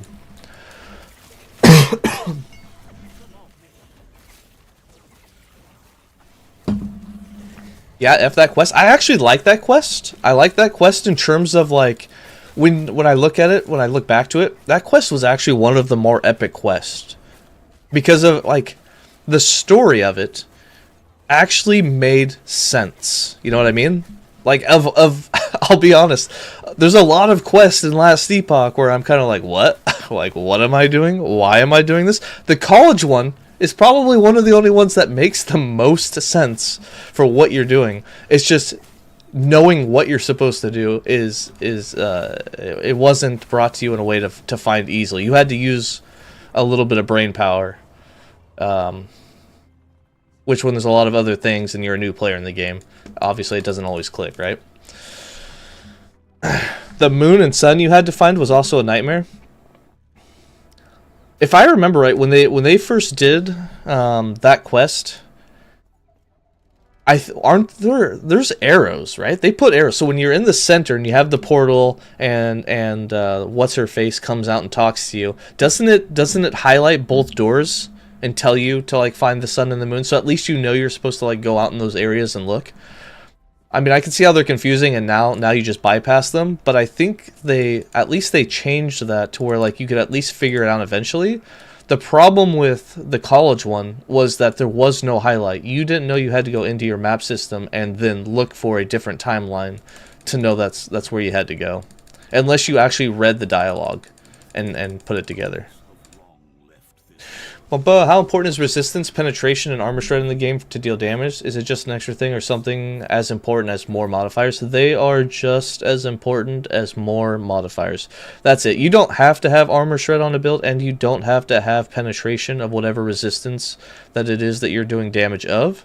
However, those are more damage multipliers, and they will incredibly boost your damage. Armor can go negative, resistance can go negative. So by having shred and by having pen and by having armor shred, which are 3 more damage multipliers to whatever you're doing, can definitely be a big boost to the damage. But it is only damage, and I would recommend it on almost any build. You love campaigns and ARPGs, exploring the world is a fun part. It is, but just like exploring in real life. So here's my question for you, and this was the question of the whole thing. If you enjoy exploring campaigns, and I did this the first time that I go through chapters, I usually explore the whole area, you know. Obviously, exploring an area for the first time is an amazing experience. In ARPGs, in MMOs, in any game, really, exploring areas is always fun. Where the problem lies in is doing it over and over and over again. I love hiking. I travel all throughout the U.S. for my job. I do a lot of hiking in a lot of places. But I can tell you that hiking the same place for like the 10th time or the 11th time is nowhere near as fun as having done it the first time. So like, the campaign's well done. The first experience is awesome. I just don't want to do it a bazillion times. It says you have to find it, but there's no arrows or where the locations are, just arrows for the areas. But yeah, compared to the college quest, it's a 0. Yeah, yeah. I think I remember that with the sun. You didn't really know. You just had to go explore the area, and then eventually, as you got close, it kind of highlighted it, and you're like, oh, there it is. Like I remember that one. I was actually surprised when we went and did that chapter. I didn't know they had changed it to where you could just bypass it. The temple is the same thing. The temple where you only have to do one side instead of both is much better now. I like that. It's not as much of a time killer. But yeah. You think it was the first thing you said to Carve after the rift was available in the college about the patch? Yeah. Yeah, the temple one, I really enjoy the temple, and I was very surprised when they did that one, but it made sense. It was like, oh sweet, I don't have to backtrack now. I can literally just move forward, thank God. I don't know if the moon and the sun one was actually necessary, but it did save me a lot of time. And when the portal was just instantly made when I went in there the last time we did it, which was last week, I was just like, oh, well, cool. I've been dreading doing Chapter 8 in order to get the Circle of Fortune, and then that's one of the things, was just dragging out the time. I mean, I liked it. I do wish, that's one other thing that would be really cool, if they could do that in the campaign, where if you're playing an alternate character, you have the option, say like you make a new character, it's your alt character, and at the beginning, you could automatically check a box that says like skip dialogues and skip quest. So any quest that's like you need to go find this is automatically found and allows you to just bypass it, so you can just run through the areas and move on.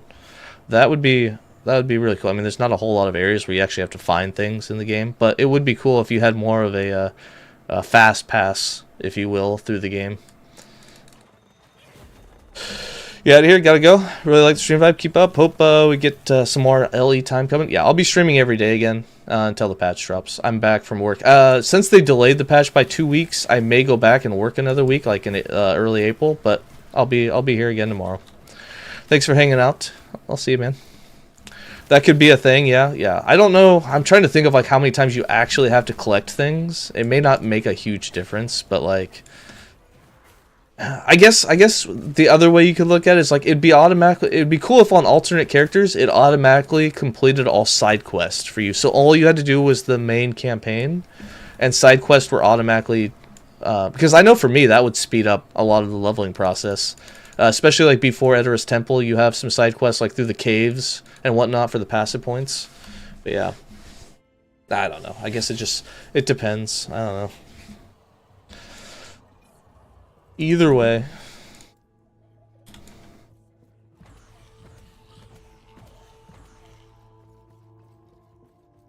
All my minions have died.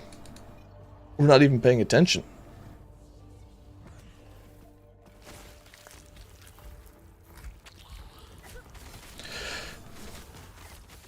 Bum bum bum bum.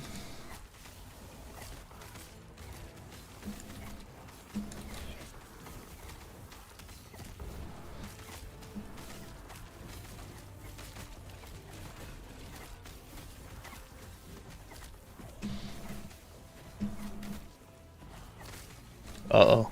Are we gonna beat them before the golem dies? I don't know if we're gonna make it. Nope, golem's down. No mana.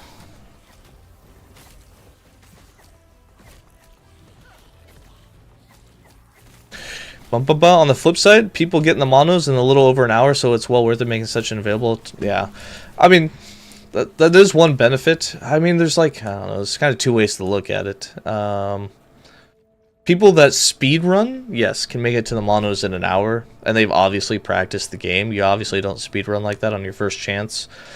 And to be fair, I probably could get to monos much faster, but I always drag it out. I'm like, I don't know if you guys have this, and you could say like maybe I have like OCD when it comes to this, but I have such a hard time running past passive points in the campaign.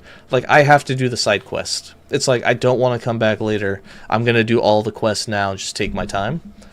And so like it's such a struggle. Like I for me personally, I wish they'd just autocomplete. But that's just the way that I play it. I have a hard time walking past them. What? Goodbye. Goodbye, sir. Bah. Bah. Gods be with you. Stay safe. Stay safe. It's already 10 o'clock. Oof. Yep, you keep reinventing your way to do your passive point rotation. Yeah. And it really depends on the build. Like there's certain classes where passive points aren't that like they're not that important for whatever you're playing, and so on those builds, I would say, well, I'm trying to think of like a perfect example. I guess I would say like this Necromancer, passive points really aren't that super important. So I would almost be willing on my Necromancer to just bypass some of the side quests. Granted, I won't because we're in hardcore and taking it slow is just kind of how it's going to go. But there's other times where like if I'm running a mage or like my Void Knight and I need my passives in order to get a skill or to get or to just do my damage, it's more passive based than skill based. I'm definitely going to have to do all the side quests. Just so I have an easier time making it through, especially in hardcore when I don't want to risk a death.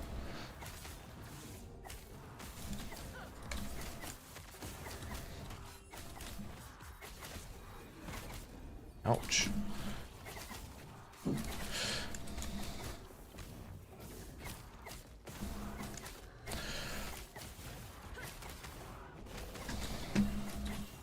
This guy's got a ton of life today.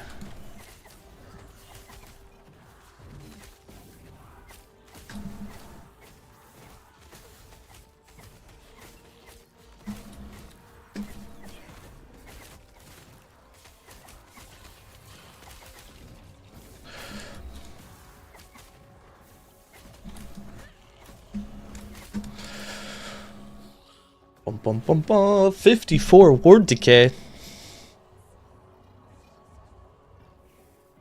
Wow, what a load of garbage. What a load of garbage. Ooh, we might actually get a good idol here.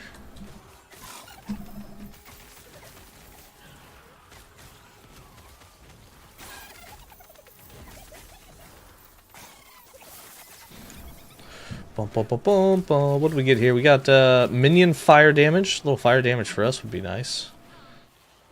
Wow, yeah, the rest of that's pretty much garbage. We'll take the fire damage.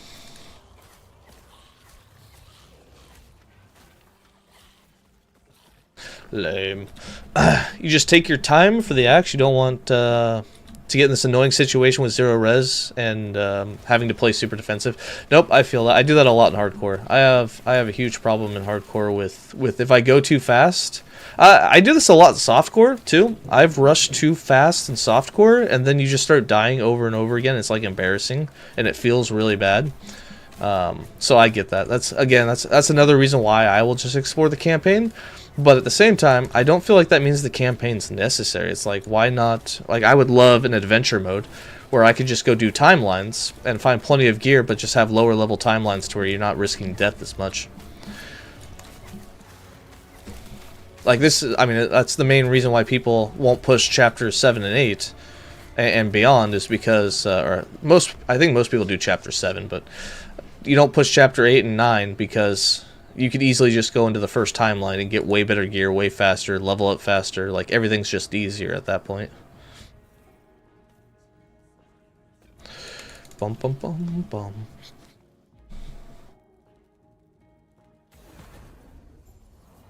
Dun, dun, dun, dun. 6 points. Whoa. We're cooking. We're not drained in health yet. I guess let's do a couple here. What do we got here? Product and poison res. I'm just gonna go with the int. Yeah, you set an axe until the Lagan waypoint. I don't even go that far. I go to well, I guess I go to basically the same point. Because I don't do not Harrowit. What's his name? It's Harrowit. It's cold. Now that's what I call high quality A2. I do chapter 7 until the end, and then I don't go see Harrowit the second time, but I get all the idol slots. That's the point I go to, and then I'm done. It's like, alright, I got all the idols. There's only a couple of passive points left. I'm not going to stick around for them. What's up, Zolak? How you doing? I am back.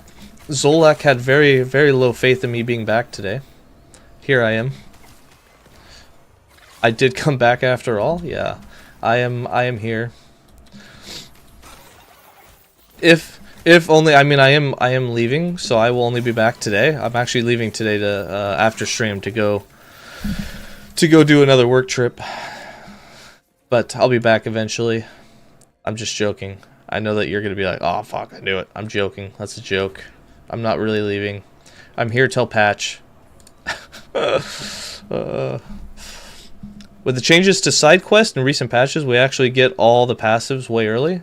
Yeah. Well, you get most of them, don't you? There's a couple in Chapter 8, right? I don't remember. I know that some of them are redundant, so like if you miss some, you can do them later. But I think you still get a couple in Chapter 8, don't you? It's only a couple. You're only missing a couple. Bum, bum. I got you there, did I? Good. Payback for all the times you make me drink back-to-back waters. There you go. I'm glad I got you. You did say you were going to do one more run in the first week of April. You're not missing any? You actually get them all before, huh? I thought there was one. I know you get the attribute at the very end. But, anyways. If you have them all by Chapter 7, even better for my point. You can get 20 plus by only Harrow it, and there's 15. Oh, perfect. It's probably because I pass a lot. Like, once I hit Chapter 6, I don't do a lot of the side quests. That's probably why. Needless to say, anyways. As for that trip in early April, I probably still will do that. Like, the first week of April, I probably will go back and do one more, since the patch was delayed by 2 weeks. But for the most part, I'll be around. Oh, yeah? You don't have to go to Lagon. You just set yourself up there to continue? Okay, yeah, I get you. You just grab the portal, get it out of the way so you can go back later. Yeah. It's just the attribute bonus from Majasa, and that's it. Yeah. Yeah. Which, to be fair, one of every attribute is actually kind of powerful and can even make the difference for, say, like the red ring bonus and whatnot, but not necessarily necessary. Yep, get portal, that's it. Yeah. Makes sense. I do hate when I do decide, like, the only reason I would ever go back to do that chapter is to get the, if it's like my first character ever, I would go back eventually to get Circle of Fortune or Merchant's Guild, whichever way you're going to go. That's the only reason that I would go back. But like this character where I already have CF, yeah, I'm not going back. Chapter 7 and we out with no intention of doing it. You usually play until the ice area. That's chapter 7. There you end up having all your idle slots and extra skill points. Yeah, that's where most people quit. Right after you finish the ice area, you have all your idle slots, or you're capable of having all of your idle slots, and then you can just move on to the echoes. Yep, that's where I quit. You're typically usually around level 40 to 48, depending how much side content you've done, and that's a decent enough level that you can get into the monos. Yep, you kill the tree and go echoes. Yeah, that's what most people do. Not gonna lie, you think the campaign will be better in 1.2? Why? I can tell you that my experience in the campaign is better in 1.1 than I remember it being back pre 1.0 because of the lizards and the nemesis. I feel like it's better. But why? What in 1.2 is going to make it better? Or are you just that's like a wish? Because I don't remember. I don't see anything that was. I know that they were going to do another chapter to the campaign, but that didn't even happen. They backtracked on that until a later patch. It's just totally a wish. Ah, I got you. Check Discord real quick. All right, hold on. Let me make sure I ain't gonna die. What's in my what's poppin'?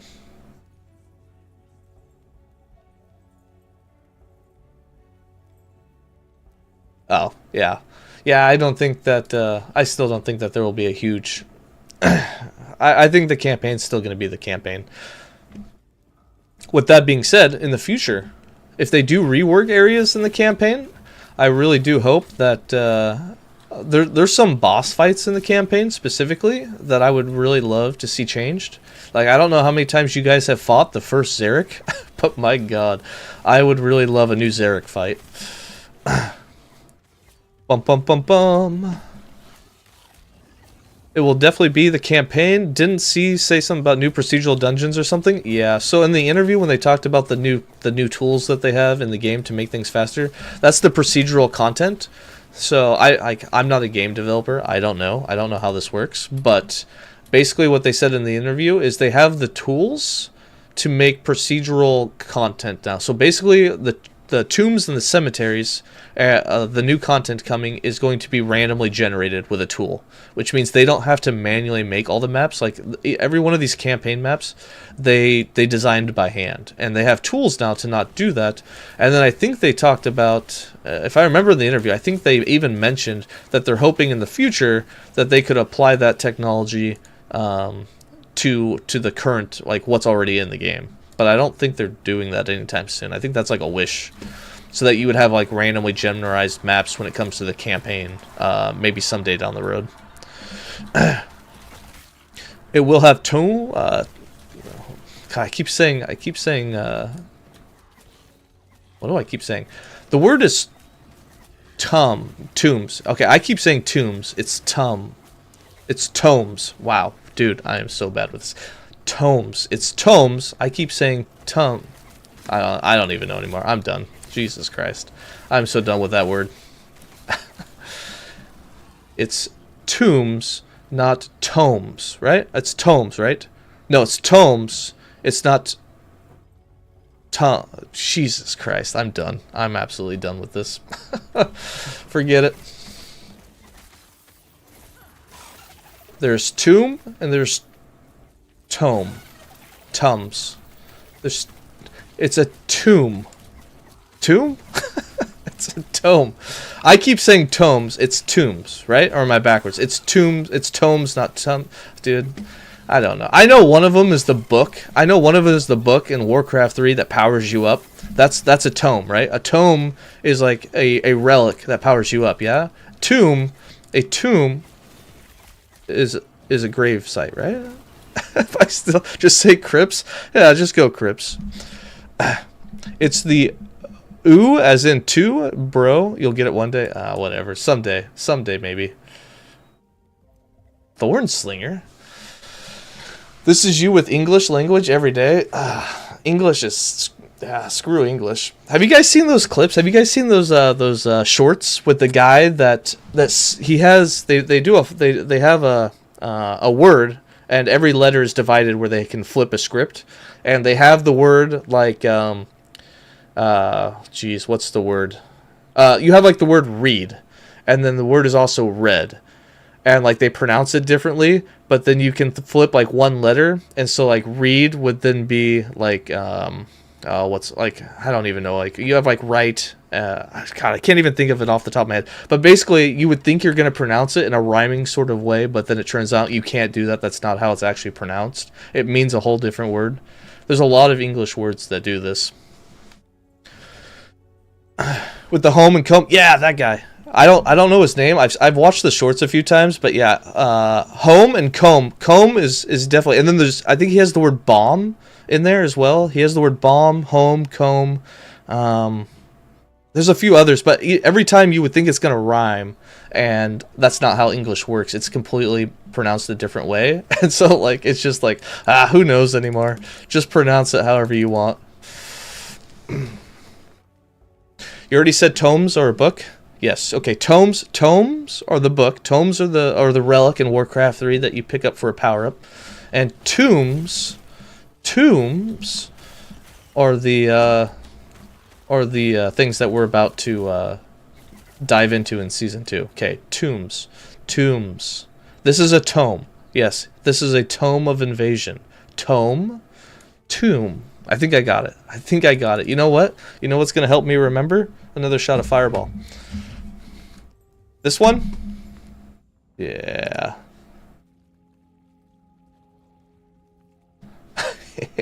Hold on, I'm not sharing my screen.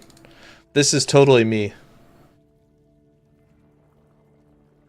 This is this is totally me, and this is totally how I look at English.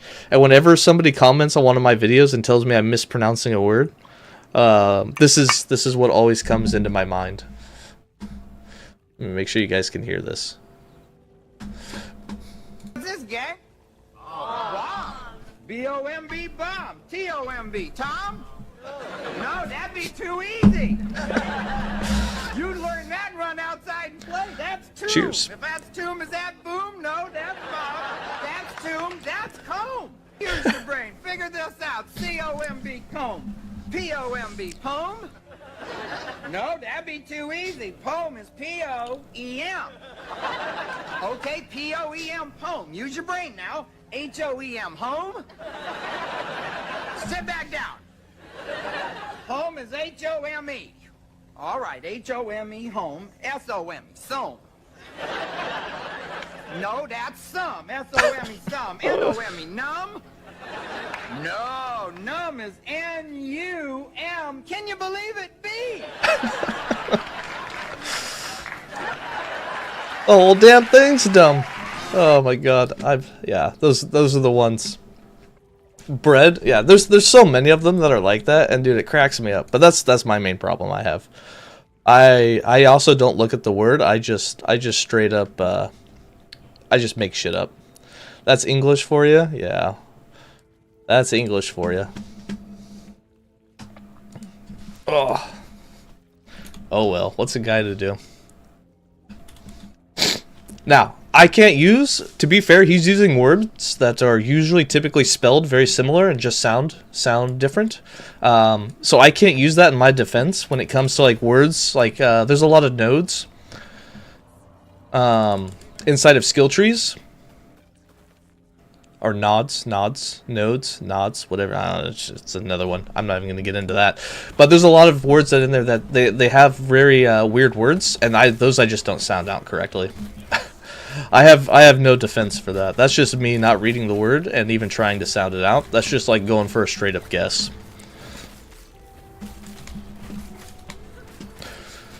You always say beer, ear, beard, read, red. Simple to learn, right? Yeah. Yeah, they don't make it easy.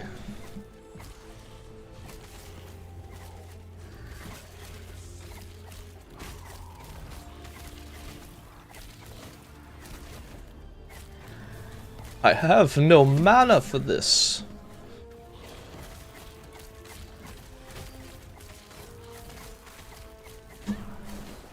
Bum bum bum bum. Dear God, this thing is destroying my minions.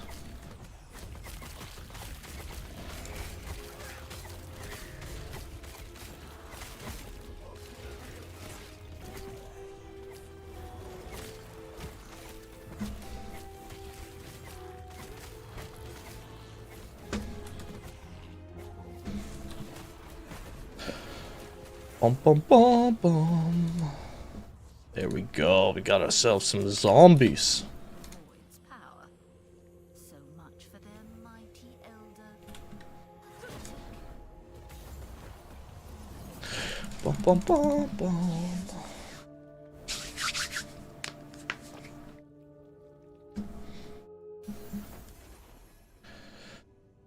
Oh boy. Let's go for some more int, huh? Why not? Now we get an extra skeleton.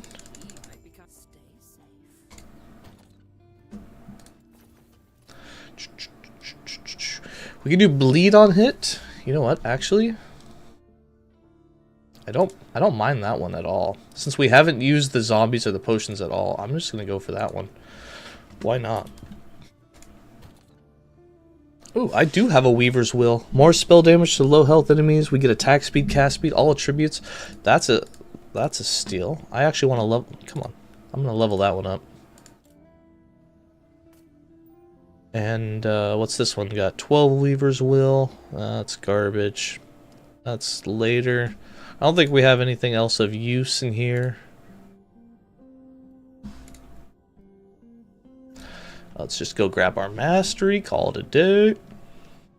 Get my extra skelly.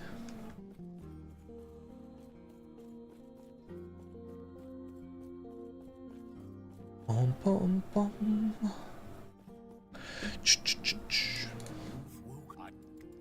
You've awoken me.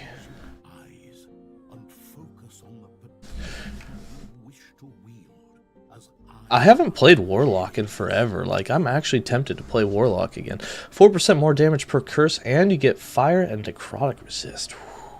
Or, I'm just gonna go ahead and let my minions take care of business. I see that you are still you. Yes, I am still me. Necessary if our world, our reality, is to have any hope. So many quests. You've been somewhat enjoying playing your Acid Flask Falconer?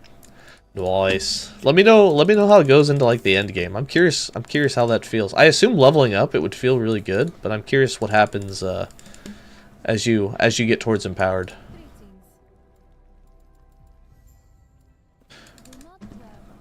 Birds love to throw shit. Yeah, they do. To be fair, pretty sure bird shit is poisonous, so it makes sense that you'd be throwing acid. But no idea if you'll get there, but it'll probably still be bad. Well, like I said, let me know. I assume it can't be that bad. Like, it's got to be alright, right? It's better than it was. Acid Flask is another skill that is not well in the controller. Always max range if you don't target somehow. Yeah.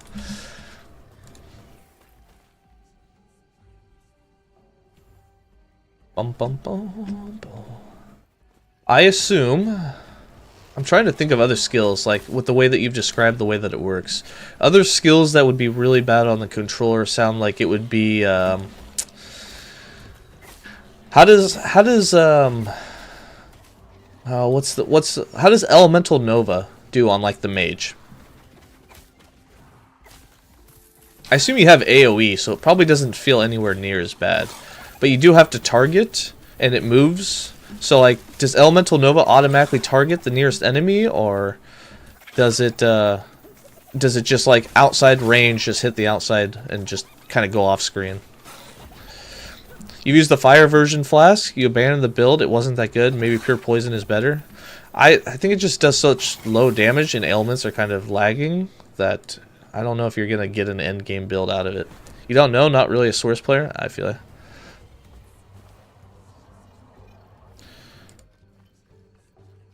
That's fine. That's acceptable. Throw the Feces build, Grim Dawn Classic. Is that a build in Grim Dawn? Speaking of Grim Dawn, boy, we really need to go back and give that game another shot. We had way too much fun that day.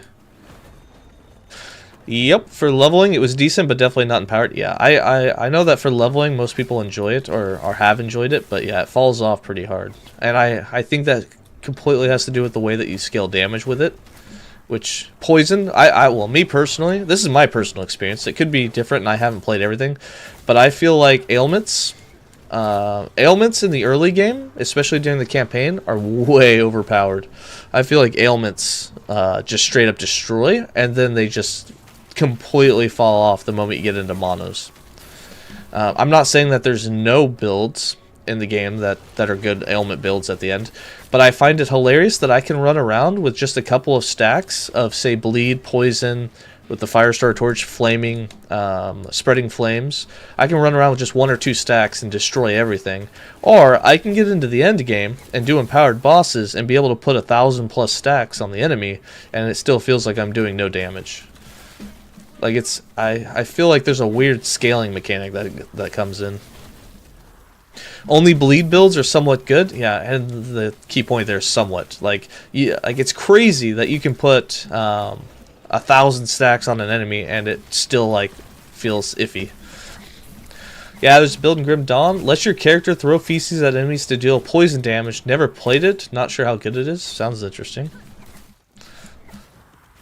I don't know if that one's going to make me go back to Grim Dawn, but sounds interesting. Do I remember when poison was broken? I do. Do you remember why poison was broken? Poison had, did they, and I don't know, did they completely get rid of that interaction? Poison had one simple mechanic that made it better than all other ailments, and it's the reason why it was broken. But at least it was playable. The problem was leeching. You almost guaranteed had to wear Bleeding Heart at the time to do a poison build, but there was a simple reason why poison used to be broken and why it was good. And compared to like some builds now, the old poison builds were not broken, not by today's standards. But there was one simple mechanic. That's why they did so well. I'm sure you guys, obviously you've all been around, you all remember it. It had to do with the fact that for every stack of poison, you got a multiplier of damage. The more stacks of poison on an enemy, the more damage it did. Not in terms of like 2 stacks did, you know, twice the damage. It was like you had a bonus multiplier that went into effect. And so the more stacks you had, not only did it do more for just having more stacks, but it also multiplied out. I don't remember, what was it? Like one stack did like, it was like 10% or 20% at one point back in the beginning. You still do? It's just poison shred now? Is that what it is? It used to be, what was it? Like, was it 15? Like, it used to be for every poison stack on the enemy took 15% more poison damage. Something close to, I don't remember the exact numerical value, but in short, if you were able to get 100 stacks on the enemy, they were taking, you know, 150 times more damage. Like, it was absolutely insane. And that's why it was so OP. You could, once you got to that many stacks, the enemy was just going to start, its health just ticked down to death. Sounds OP. Yeah, then they reduced it to,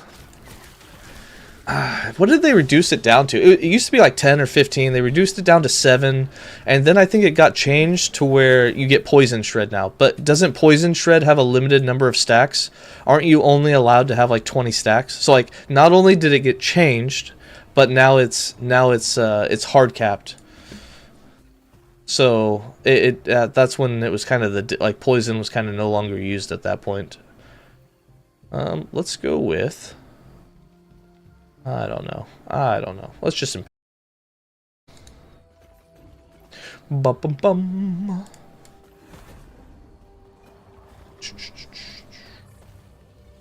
Just a poison. Yeah, no.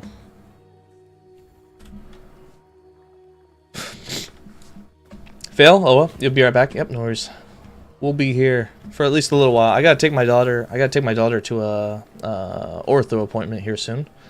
But I figured since I am back, I woke up, figured I'd do a video, get back into streaming. Tomorrow when I stream, I'll be around much longer. Today's kind of a short one, but tomorrow we'll be diving back into our normal like between 6 and 8 hours.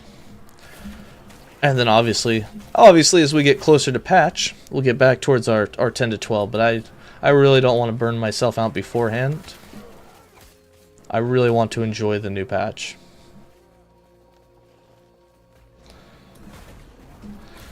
Ba-dum-bum. That poison damage is great. I love it. Wait, did that say damage over time? That's a club. I don't want it. I don't want it. I'm also really bad at resummoning my minions right now.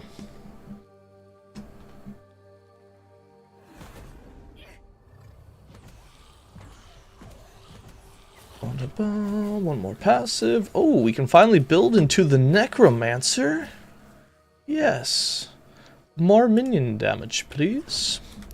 I still don't even have an offhand here. Wow, we have nothing but garbage. I got 0% void res.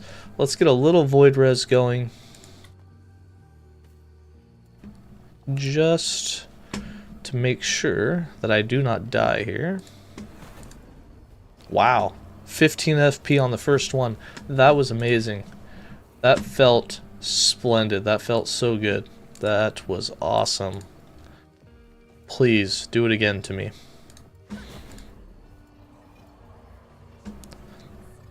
Oh, whatever. 40 or 36% is better than none, so we'll go with that. 36, right? Yeah, 36.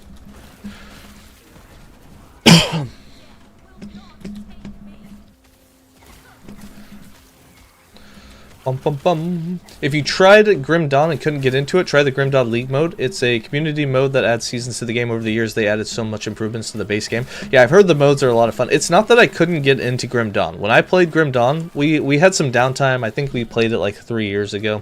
I had absolutely no issue playing Grim Dawn. Grim Dawn was fun. I actually got hooked. We ended up streaming for like 17 hours or 18 hours that day because I was hooked on the game. Like, I was absolutely playing it. Here's the problem. It has nothing to do with Grim Dawn. Grim Dawn modes aren't going to make me make or break the game. It's the fact that I'm just an LE main and I want to play Last Epoch. So I don't have a hard time getting into Grim Dawn. I just don't have the time to get into Grim Dawn. That's the only problem. Muted! Oh, damn it. Am I muted? Hold on.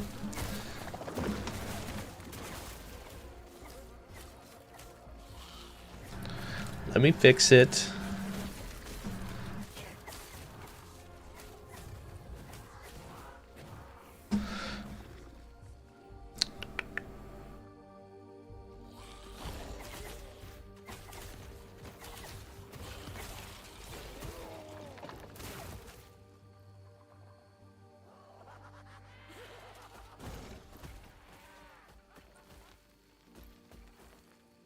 Did that fix it? Can you hear me now? Are you able to, you can't hear the game either? Yeah, let me fix the game too.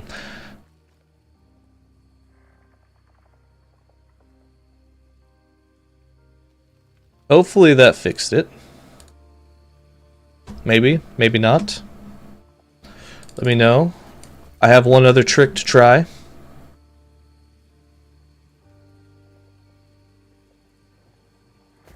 Yes, no, maybe, yes, no, yes, no. No one's responding. I'm going to assume it's still not working. Dude, this is like the third time that this has done this to me. This is ridiculous. I shall fix it. Shall add new source. It's alright.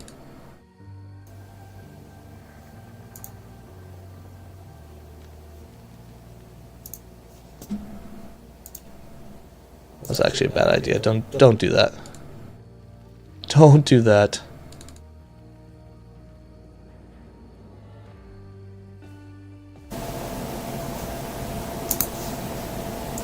Oh, that's so loud. Ugh, gross.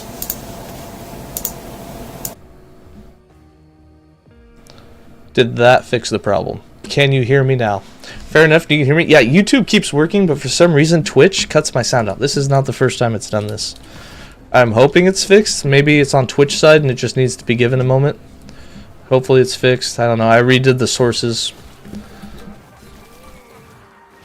Nobody's responding anymore though, so maybe they can or can't hear me. I thought I had fixed it the other day by not opening up certain tabs while playing the game, but apparently that didn't fix the issue.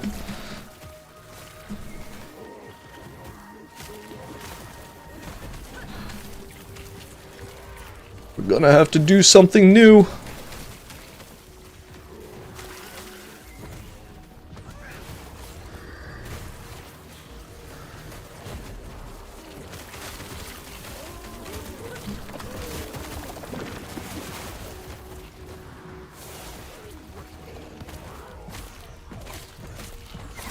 Nope, nope, still no response. Still nothing.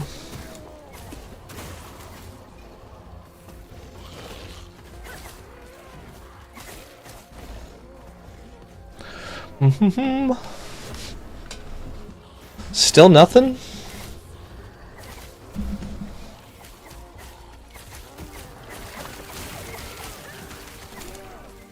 You guys are gonna get me killed doing this. Let's do this. New source. Maybe this will fix it. Audio input. Add source. New source. We're going to call it Mic 3.0 because we have to keep doing this. We're going to put it here. We're going to do this device. We're going to add. Possibly that fixed it. Copy filters. Paste filters. Remove this. How about now? Is it any better? Have I fixed it? Hopefully that fixed it. I don't know if it did or not. This thing's really...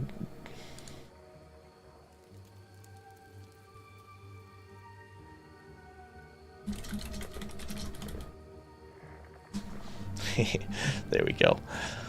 Bum. Game sound. Yeah, we'll change this one as well. Oh well. Give me a new output here. Give me a new one. Game sound 2.0.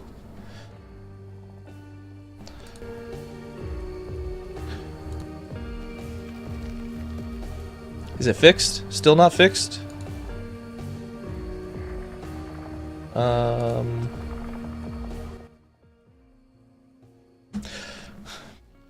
Before I get sick of it and I just go on the road again? Yeah, I may. Is it still not working? I've done all new sources. I have no other options here.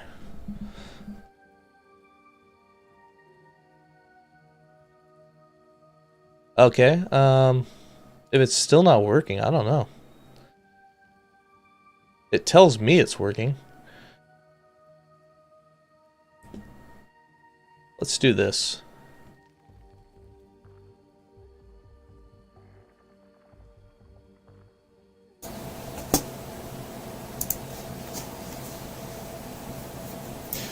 Does that work better?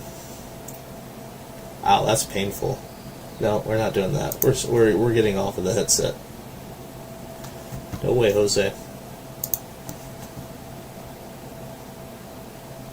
You can hear me on YouTube? Yeah, well, YouTube works. I don't know why this doesn't. I think it's just a time thing. Maybe over time it'll be back.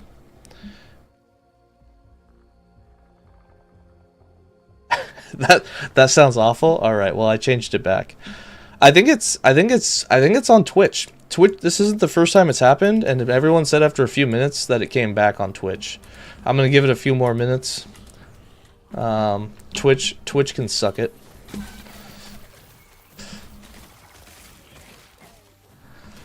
Bottom bum. Maybe it just needs to be refreshed. I don't know. Usually it comes back after just a minute or two. I thought it was on my end, but those are garbage. I don't even want that nonsense. Bum. It's been about 10 minutes of no audio on Twitch for you. I don't know what his problem is. I'm gonna shoot it in the foot. I have no other options to try. I mean, it's working on YouTube, so like it can't be on my end, can it? It doesn't make sense. My mic works. It tells me it's working. I don't know what to do.